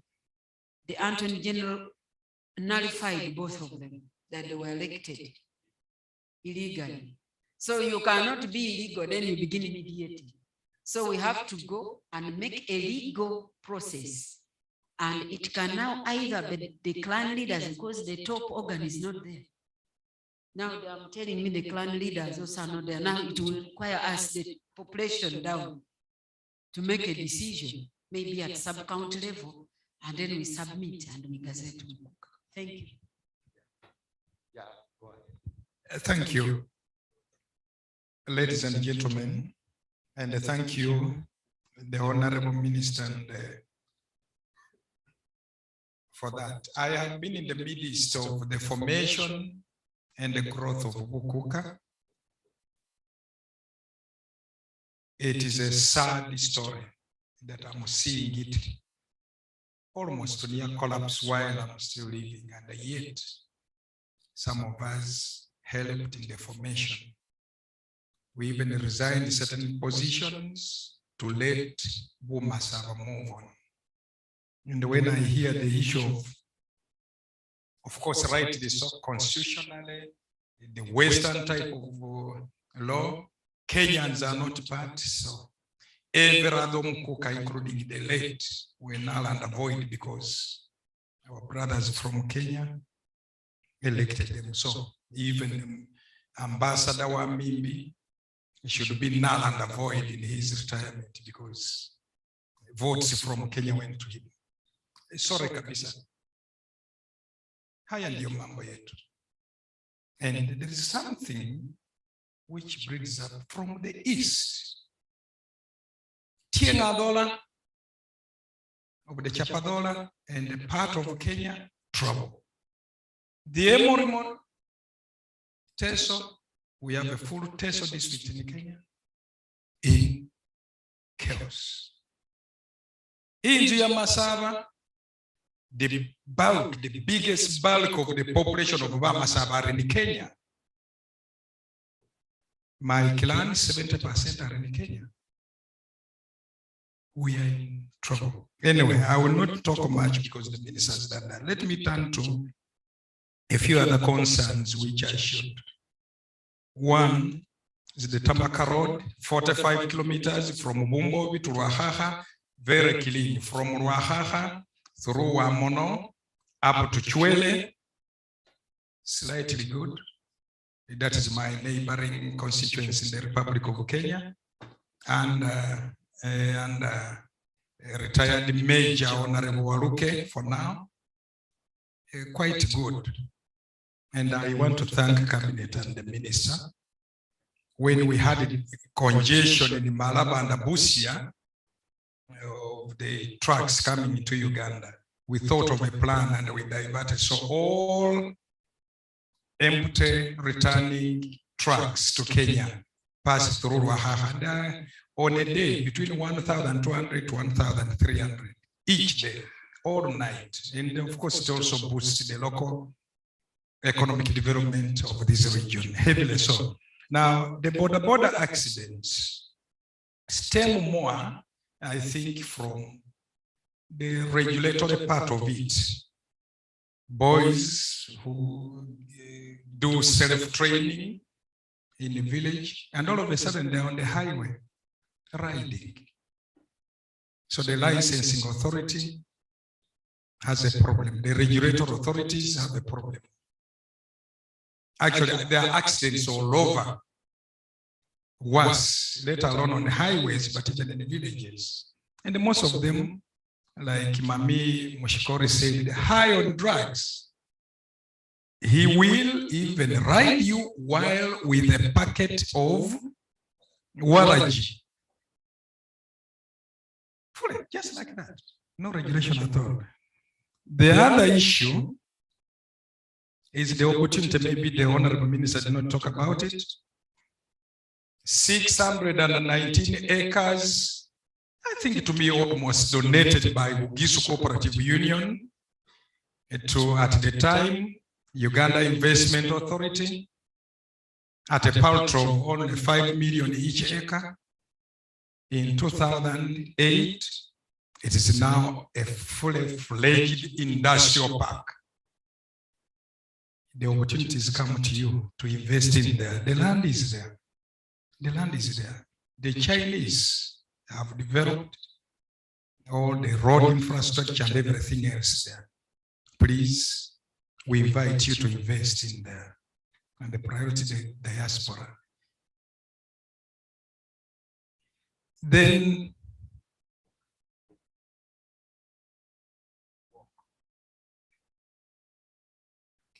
I will come to that. Now, opposition. Opposition. Honorable Namesha is supposed to have been here. While back home, we discussed and they said he would come. Then all of a sudden he sent me a message and I said, no, he's not coming. Honorable Nandala is supposed to have been here, but I think he got so much engaged in other issues. The respect of opposition is high, back home. Very, very high. We have 3 MPs, like the Honorable Minister said, from Bukiso out of 25, 22 of us are either NRM or leaning or kneeling or whatever, but we are NRM. 22. Honorable Nandala is a man of massive respect, not only in Bugisu, but all over the country. His opposition. But I want also to say this. Those of us who are original cadres, where are we? The whole government is run by opposition, the new converts from opposition, including the institution of parliament. The Speaker of Parliament has just come from FDC. The Deputy Speaker of Parliament has just come from FDC just 2 years ago. Even the late Speaker Olanyamai OB, who was UPC, go deep in the government. How many cadres, those of us who were original NRM, are running this government? No, but she can be my fellow independent, but she's an original cadre. But we have a host of, actually in Uganda, if you want to move very fast to cabinet or to a very, Jewish position, become opposition and then accept to convert, you will be in the government straight away.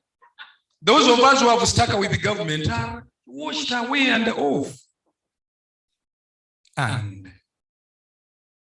we are very poor legislators, those of us who are in the government. Very poor, those of us who are in government. The richest legislators in the House are those in opposition. During the day, and here in the diaspora, you hear shouting everywhere. At night, they are somewhere in Nakasero or in Entebbe. Yes, no deceptions at all. Oh yes, and they come back, they are money bags, they come back with. So those of us who are in the government are the poorest. If you look at it, simply do body check of these opposition politicians, and you see the mansions coming up in Kampala by the opposition legislators. This is a point of truth. I don't want to hide. This is a point of truth. Anyway, the issue of education, Professor, becomes very, very important. And it goes to my SSO Muhana Mutindui. Where my was or your papa, John Papa. Oh, I know very well. Where would my? In the Bahota Vasses or Basomisia, you know it. So I'm some kind of a hero for having started in our area. Immediately from university, immersed myself into private education, and I changed the area heavily. I can see the results. I have commissioners, I have MPs, I have LC5s. Those I taught in my school in Magari Parents. Revolutions don't happen instantly. That's why they are revolutions. Those are riots and revolts which happen instantly. Revolutions are gradual, by the way. If you look at America, we are talking about corruption. Go back to America and read the story of America, USA, by 1930s with the bootleggers and the corruption and the drug addictions, black marketing in this country. Then they have been able to perfect from those mistakes. I know this. This is my first time to come to the US, by the way. Very first time. Although, of course, I've been all over Europe and the Eastern and whatnot. But America, I attempted, I don't know how many times, all the time, with the visa. You are not allowed. Anyway, lastly, I'm here. we want the Constitution of Uganda gives a leeway to private education. And I am a vanguard of that in Bugisu, and in my area is Maiwama. Arlington is a household name, the whole of Bugisu for private education.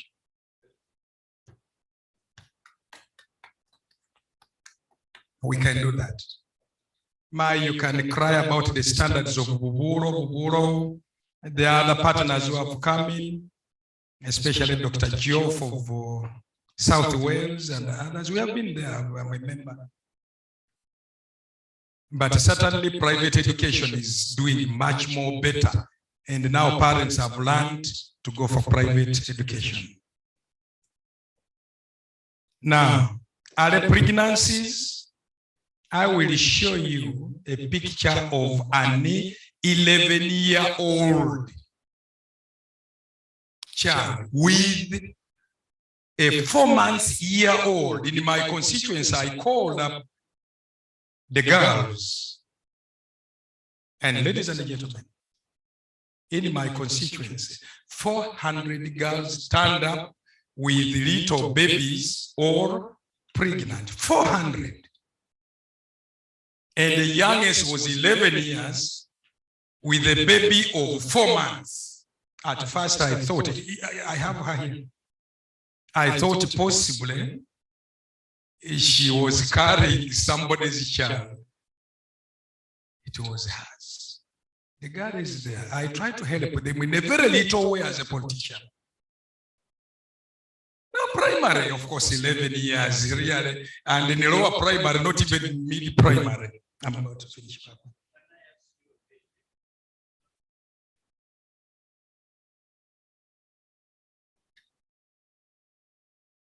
Usually these are men, older men.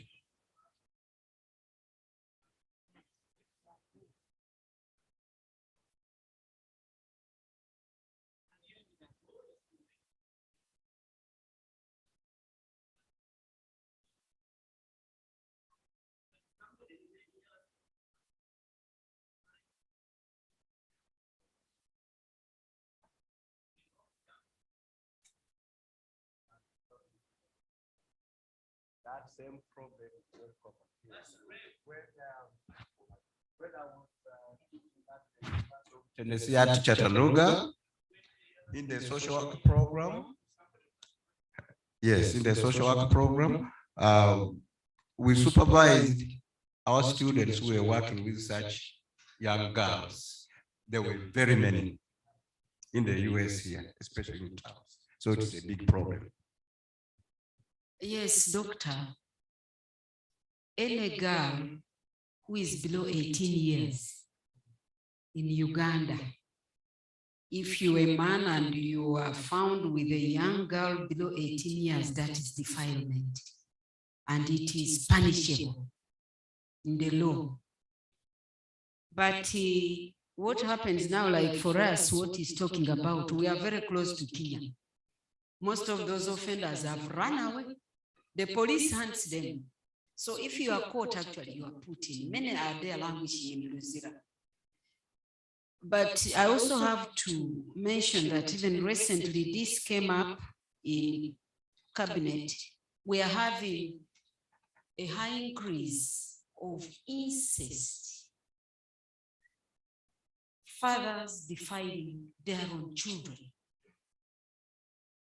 So it is something which we are trying to look at and look for a lasting solution. We have cases where a brother impregnated 2 sisters. So at the family level, we are also trying to raise. So there are issues in that, but all goes back to empowering girls. But otherwise, the law is there. And once you are taken to court, I think how many years for defilement? It is quite many years, like 10 or so. Actually, it is a life or whatever. So it is a steep penalty. Now, but I just wanted to mention a few things that what my brother said, that those who go in the night, that in Nakasero, at least I'm hearing it for the first time, that should not be a position of say that all the MP says, at least for me in cabinet, I'm hearing it. Maybe for them in parliament, they know better. But in the cabinet, I'm not aware of that. So it is not an official. I think he just mentioned it as a by the way. But it's not something official because I don't think we have evidence on that. But otherwise, I think what I have to say is, yeah, what he has said is quite okay. But we are doing our best in the region to better the system. But otherwise, as legislators, I don't think our work is to make sure that we represent our region very well in the parliament or cabinet and make sure that we get the best into the region. Otherwise, for the other issues, those are private things. And I don't think we should really cry that because us in NRM. Now, I wanted to clear some air. I think you will be able to read in the social media about this trip, whereby they were saying that it was only the NRM group that was brought here. I think I have to be frank that I lead the NRM legislators for Bugisu. And when I wrote to the president, spelling down our mission, why we are coming here to meet your brothers. Now, my brothers in the opposition have a right to write also and a pen to His Excellency because he's our president, but not to hide under me because I don't know your word, because you are opposing. Iwe wole Rwanda ruhabisi. Umwenene we andika, ulomo rupapanga na hutia. And the president, we have a president who listens. The president you see there, even as a member of opposition, you'll be surprised when they would have been funded also to come. But now they are blaming that we came alone and left them behind. But for us, we asked as NRM, they had all the privilege also to pen. Then they were also saying they did not get invitations. But I'm sure all members of parliament got invitations in our pigeon holes. So that's just a scapegoat. But otherwise, I think for us, we asked and we must thank His Excellency that he sent us here. So we have no crime. Because for us, we are yellow. One, I think, is red. Two are blue. They were free to have asked government and say, we want to go and do this. And in Dallas under this. But otherwise, the fault should not be put on us because I'm told it was on Toronto on Saturday that, no, we are a big bias, whatever. There is no bias. For us, we came as a group. Yeah.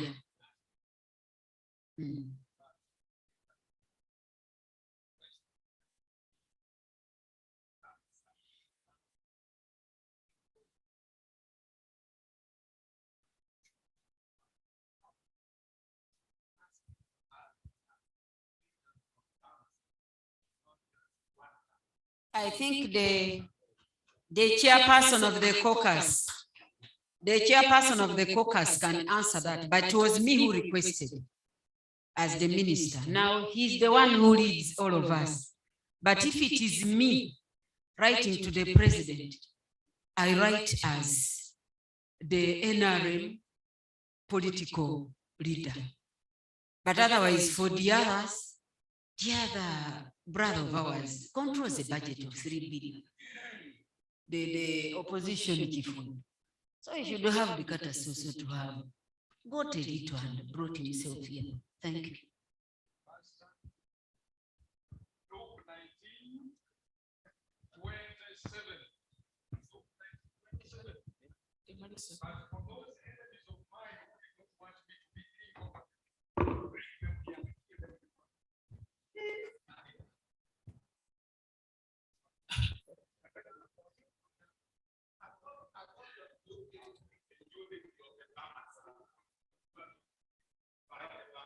Yes, Pastor. Good afternoon, everyone. I'm Nambozo. I represent the people of Sironko in the August House. I'll attempt what I will, because I know the minister has done justice, and so will the other colleagues do. Dr. Nangarama talked about diaspora units at the districts.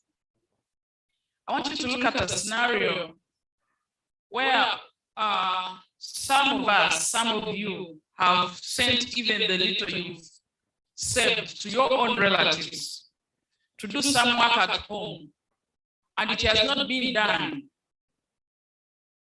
Why am I saying that? I think for a unit at the district for the diaspora could wait. Otherwise, the expectations would be so high and it would be a boomerang. So I think we don't go that direction, according to me. I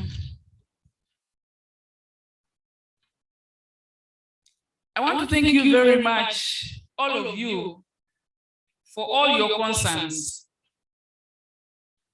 But I want us to look at two things: the attitude and mindset change. The attitude you have here towards development may differ with another person, even your closest neighbor. Now, in Uganda, we have UPE and USE. But if you went down to listen to some of the stories, some of the parents think these children belong to Museveni. And they have decided to send the children to school. These are Museveni's children. The parents to the children. I think sometimes you had us going through a situation of feeding, no feeding, feeding, no feeding. Really, who should feed your children as a parent? When they're at home, you feed them. When they go to school, you want someone else to feed them. We fail to get a middle ground. So some of the situations, you bear with us. We kindly ask that you appreciate our situation or our positions as leaders. We would want to do the best and do it all, but we are not parents in those homes. Charity begins at home. And if a parent has got a different mindset, and they have this attitude that the child belongs to someone else, what do you expect? We have had challenges with the imbalance coming. But you will find school-going children dancing kadodi even at 9 in the night. Oh yeah. So who is supposed to take care of those children? Our sisters and brothers here. Should the legislators here go and start now asking, have your children coming? Are yours in? Why is your daughter putting on that skimpy dress? Talking about pregnancies. Some of the situations that happen are beyond us as legislators. We do legislate, but there are corners that we don't get to. We shall go to those congregations and speak to them, but we expect them to do the hands-on. Ours is eyes-on.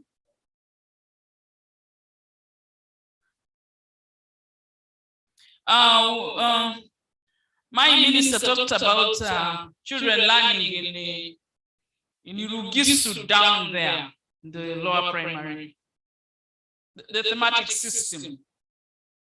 We want you to appreciate, we're not just seated, we're trying to do the best we can with our people. One of the challenges that we are having right now is we have 2 blocks of dialect. We have the northern and southern. And you find this The northern children are taught in the southern dialect. For those of you who have interacted with in Ugisu here, you realize that if you go the southern dialect, I may not have got a single thing. At this age. So there are some things we are handling really. We are not just sitting. We just want to give you that confidence. Lastly, moral degeneration of having the small girls pregnant, babies carrying babies. It has always been there, by the way. And thank you, moderator, for bringing it out. It's not exclusive to Bugisu. It is everywhere. During the COVID season, it has been well felt that even fathers could not spare their own daughters. Fathers could not spare their own daughters. And we are supposed to make a law and enforce it. Sometimes it's hard. Sometimes it's painful. Would a man expect the law to discipline him on his rights against his own blood? So let's not be very emotional. It is everywhere. It was bad. COVID spelled out so many things. Wives battered their husbands. Husbands split the women like beef or meat on chopping boards. The people were married. They could not stay together. You can see. So, my honorable member, please. So, Basan, stand with us. Yesterday, Justice left some scriptures for us. She said, it is in Zechariah. It says, do not despise the days of small beginnings. You want to invest home? Your leaders are here. Do you want to trust us? Or do you want to trust someone else? But sometimes when you trusted someone else, we may not, in quotes, we may not know what has transpired, but we only pray that it goes well. So we are so grateful for those who have promised to come and invest home. And really for us, we are waiting for you back home. We have our ambassador here. We're going to bombard her with all those questions of how do we get back home? How do we do ABCD, ABCD, ABCD? We are happy you're here. And as I give this mic to my next colleague, we want to thank God for your lives. We lost so many people during the COVID period, so many. And you prayed for us, and we came all the way here. Many planes crashed along the way. We are so thankful to God that you're able to host us. We are happy when we see your faces. God bless. Thank you so much. I'll begin from a point of correction. Thank you, Honorable Nambozo. But when you say fathers did not spare their daughters, no. I am a father. You needed to say some. I needed to correct that. No, you said fathers, but there are fathers who are fathers and others who are simply males. Vamasab, we are now talking heart to heart. We have listened to each other. There are problems. Doctor was asking whether we have laws. We are the very people who fail the implementation of laws. When your daughter has been defiled, you run to the other man and agree not to take the case on and agree in some way. So there, do we blame government? Because it may never come out unless it comes to the light of somebody like John Musila. So it is not that government has not put the enabling laws, they are there. But how are we applying them? I will join this with what my Mshkori said. The issue of mental health and public health generally. Government has made efforts. But the biggest challenge we have is the issue of poverty. That's why a poor father whose daughter has had a challenge will think that is now an economic gain. Down there on the ground, that is what is happening.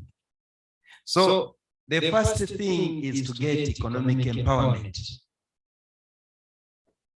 And even if that poor father tries to go to court, sometimes they are failed because they also don't have the muscle of the pocket to fight. So, as we speak, I think efforts towards economic empowerment should be the first thing. You know, you cannot fight for rights when you do not have the pocket. You need it, especially in a developing country. Allow me address myself to Caroline's issue. Our roads, yes, they are narrow, they are not so good, but I want to believe government has done something. Now, I want to invite us, every time there is a tender in a sector of interest, please pay attention. Our papers now are you can make a payment and subscribe. I was impressed, Ambassador was reading our papers on a daily basis, of course, by nature of her work. But there are many things that government puts in papers. They are putting up a tender for the construction of a certain road. You have the expertise. Put in your input.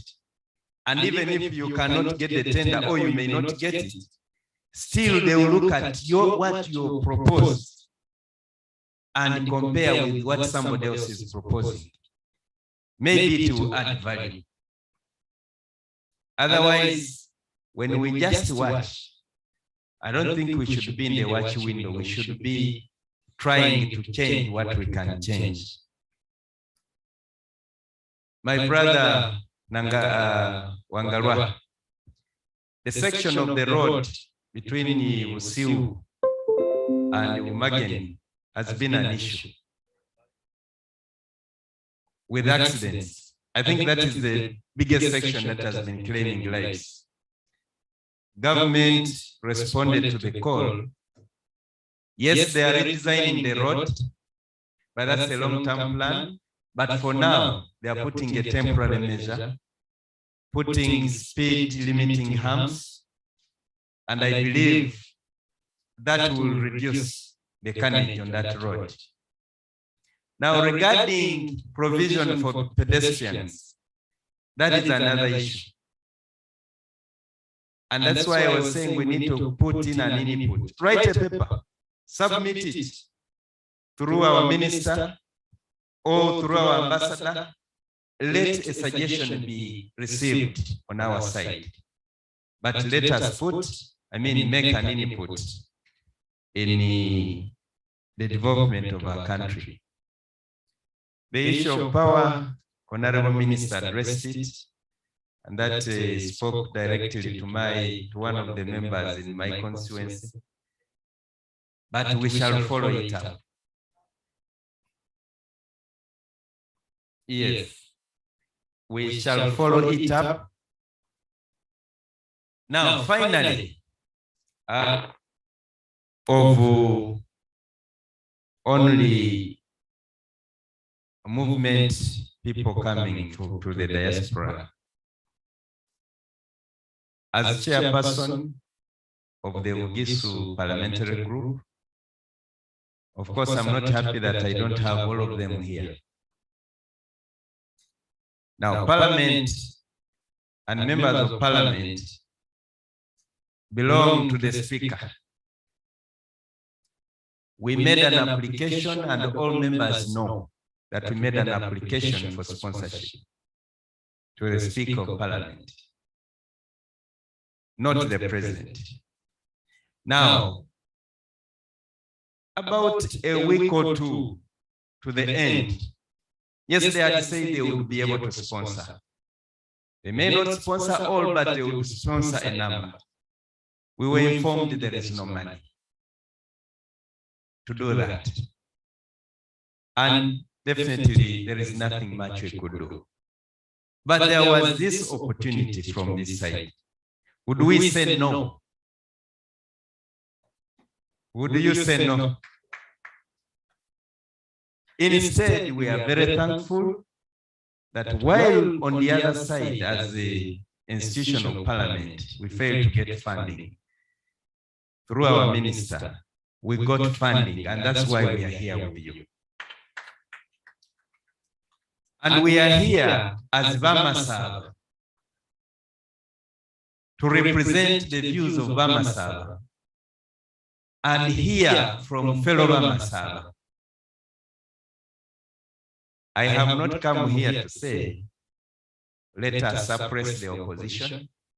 I don't think you've had such a thing. But every conversation is geared towards the development of the whole Bugisu and Uganda. So I think my request is, let us refocus our minds from the trivial issues that create division, but look at how can we work towards development as a region, as a country.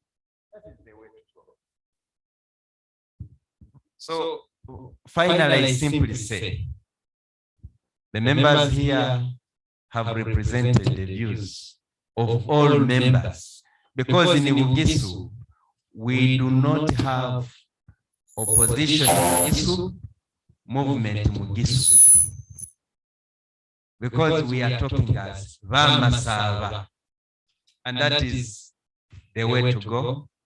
And let us take it in that spirit. We will have a brighter future.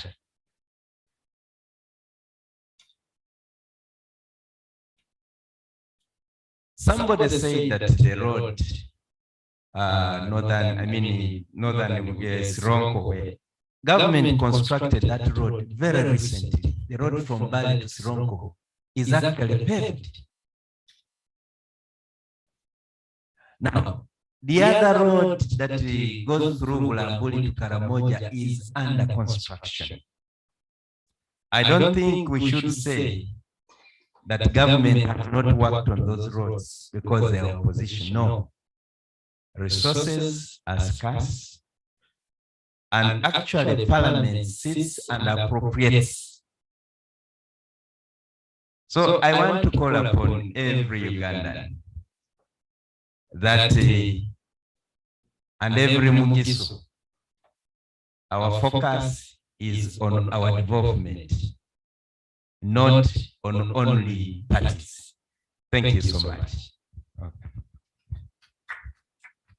Honorable Minister, I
Mine will be very brief because most of the issues have been captured, and I would like to repeat. One, I want to appreciate, like I said yesterday, for receiving us here. God willing, we should meet other Ugandans and other Rams and other parts of this country, of the world. I think we need just to be smart. We are not the only ones in Uganda. There are also other from other regions. What makes a difference is that maybe, like if you follow the SWOT analysis, we need to be very smart and take opportunities and we take them home. I remember I was like you. She said I looked after her. Indeed, I worked in UK, Birmingham University, and I was made like you are meeting us here. But one thing which eludes us is that we, like the judge said yesterday, Bugisu is blessed. We have very good soils. We have nice people. And even leaders who wish to go through power, they will always come to Mbali. But we have not looked in ourselves to discover our strength. What keeps me wondering is that I don't know when we are pulling together, eventually we pull apart. But let me beg that this should be the beginning. It is already there, but we consolidate it. I said I'm not going to say much because we need one another. Honorable Minister and colleagues, our parents were not rich. They were not rich, they were very poor. If you look at home, they were not poor. Some of them didn't know how to write. But where was the magic of sending us schools? My friends will know that even my dad, I think, was he only knew how to write something very small. But where were they having that spirit of taking us schools and so on? To me, I think you have to go back to the family ethos, the family issues, because that's a small unit where we have to do ourselves. The small family unit, which we must have the ethics that we are talking about. And finally, like I said, I'm not going to repeat much. It's thank all of you, but also touch people in your own homes, in your villages. Touch them. Touch them. By way of education. In fact, to be referred to the John family, not because women is so special, but we see it happening, even you, because without education, friends, we shall remain. For us politicians, we have timeline. After 5 years, now 4, you will not see me as a member of parliament, maybe. There will be another set, another set, another set. But the one thing which remains is that our families remain. I want to thank you again. Look at home. Like she correctly said, we politicians will not have all the solutions. The solutions are us. And Uganda is composed now, I understand, of 60 million people. Recently, I attended the function of the Rukungiri. They were counting their blessings. They are counting the people at home. They have formed a basket. They are building schools like John you are doing. They are proud of opening schools. They are recently brought generators. Not everybody is rich, but together can pull. Some of them were condemned that were bringing second-hand generators, but their schools are lit. Those are the things we should be talking about. For us, we are now in the country, we are talking about security. Once you have security, you drive a good road from Moroto up to Kisoro. To do what? Carry a woman? We have to do the variation. The variation I'm talking about to our families. Each one has a story. Because I remember my brother who served us from a family was working in Germany. But every month my dad was waiting for the school fees from that gentleman. And eventually we changed. And in the churches and mosques, we are busy preaching us good behavior, how to look after one another. When you go to church, those are leaders. In fact, they are more serious leaders than us. How to behave, how to be with families, how to keep in prayers. How many of us even ask your children when coming home late? Nobody. You find your child tiptoeing, entering there, the father entered from that direction, tomorrow you call yourself a family. And it's ongoing. Like now we are here laboring about the economy of the country. For us, we are saying what our is giving. May I thank you again. Let's open a chapter of discussion. And please, as the member of the caucus group of Mbale or Bugisu, we are open. And none of us, sure, I hope you don't blame one way, none of us have all solutions for the region, but think together we can. Thanks so much. But before I end, I want to thank John, at least, and many of you, but at least what we are seeing, I know you have challenges of land, those small people with the taxes, I think those are the issues we are taking up. Thank you. I have to say something. That's why he has given me the microphone.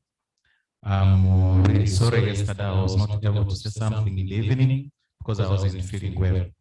My name is Gerard Nangori.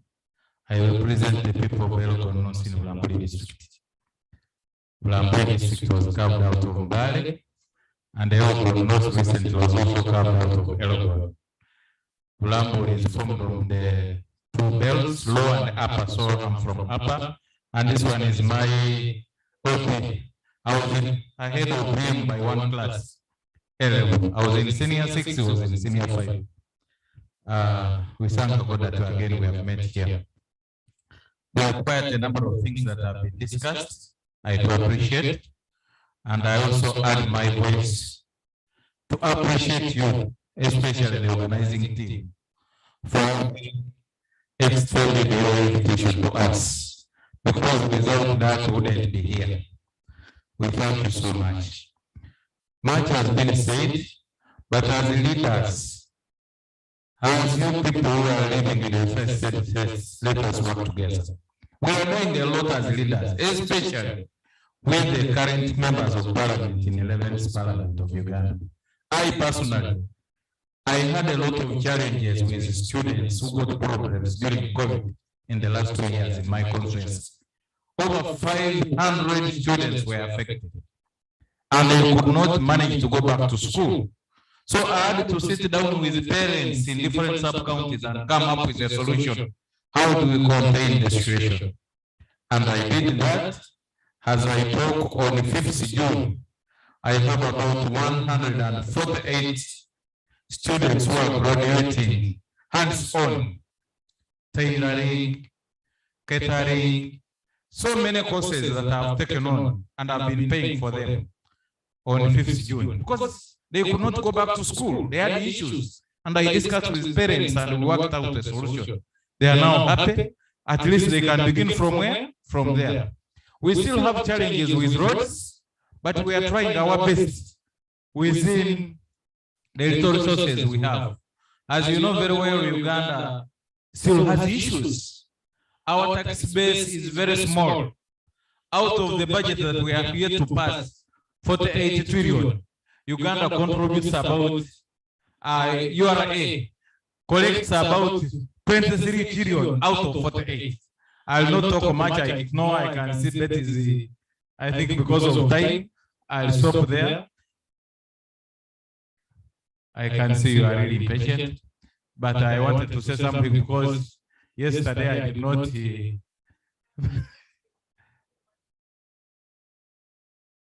Oh, okay. Thank you so much, members. Thank you for that wonderful opportunity. I beg to submit. I want to say the last one. Thank you very much. You raised very good questions, and the honorable members answered them very well. And I want to thank you very much. And you can say that, see that really they elected very sharp, very bright people, people who are very knowledgeable about issues over there, as you see. So we want to thank you very much. I hand this over to you. Thank you very much, Dr. Simbi. Thank you very much, Dr. Kaluya, for moderating this session. Thank you very much, our honorable guests. And thank you very much, members. Please don't leave, please don't leave, please don't leave. I know you are not members of Namca, but this is a process I would like you to be part of because we are reversing the program. We cannot continue the whole program. We are going to reverse this program because of time. What I would say one thing. If there is a chance on the board, you could say something. Excuse me, we are really time bad. Excuse me, members.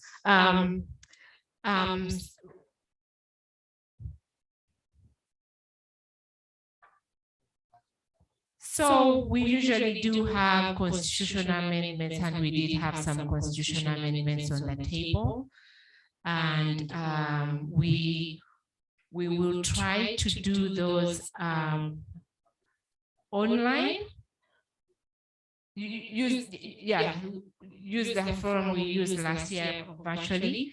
However, at this AGM, we do have elections and they've already been concluded. So what we are going to do is announce the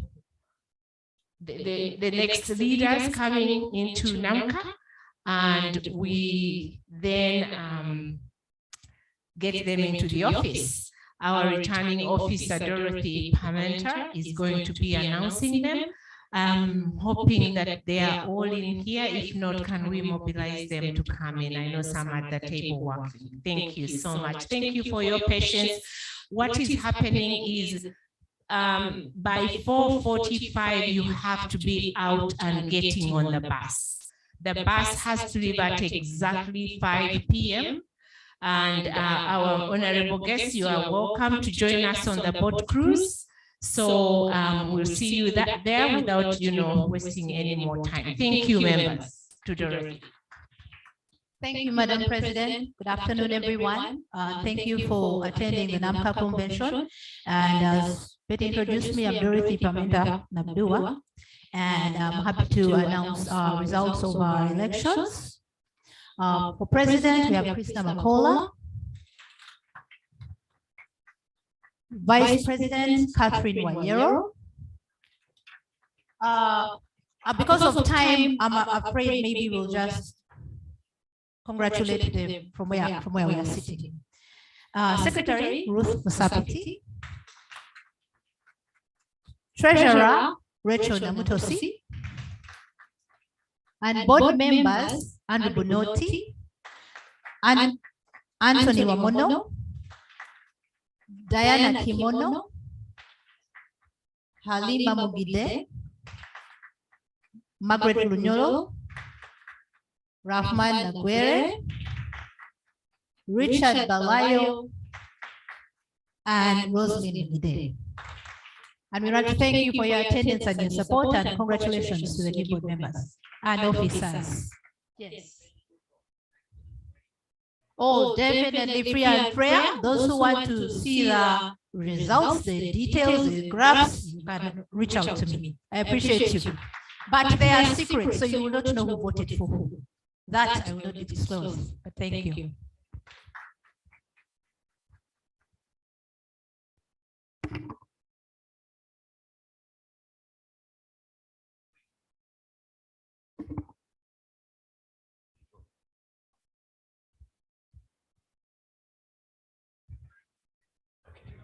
Yes, thanks, Madam Dorothy, for announcing those, and congratulations, everybody.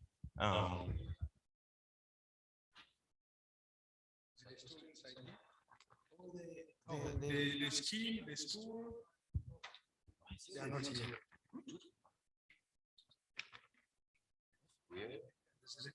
Oh, there were two bags here. Then there was things here. Yeah, they were here.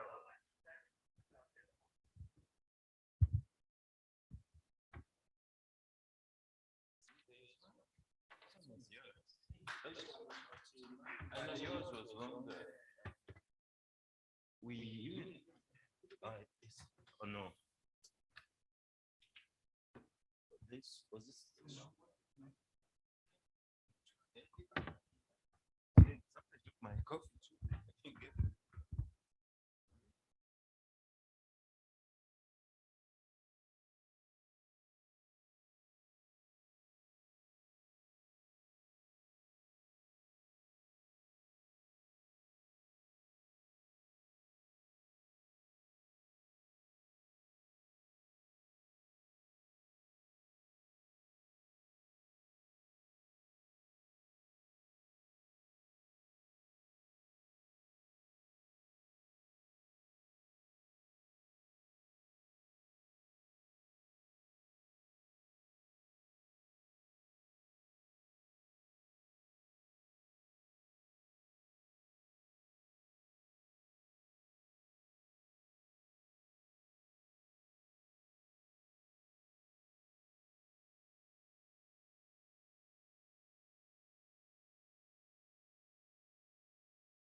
Imagine one day si wanyolanga watu wakushusa lisina warisa ulisina lyesiba mubatiza ndi wala ulilyowo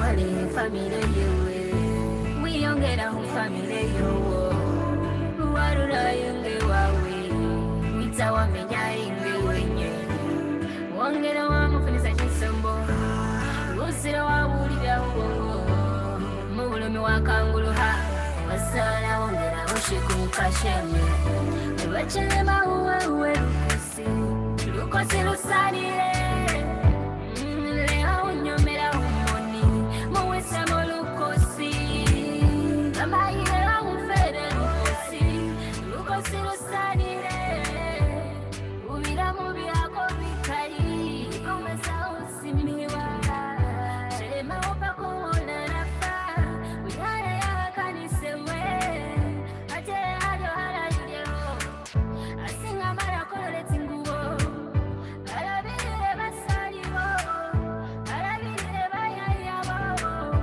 alabire babanabo alabire tundisa yo famile naona bana shinyani wasakene mbona nisanyoni we mu famile olisi wale wawisanye somwene kakana sanye sewe bachelema uwe lukosi lusalire leo unyomera umoni muwisemo lukosi amayire amufere lukosi lusalire ubira mu byako bikari komesa usimiwa isi waloba usanyusa mwene barakana sanyusewe ulusi waloba walya kuro mwene barakana risewe wale awukulenanga kwaramiriye barakana sevinge bino byosi yahula byosi nebaseta banisi basimata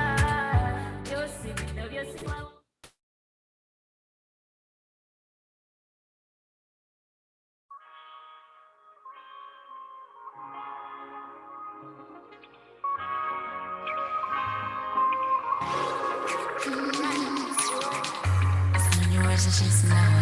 Mañana, ojalá se llama,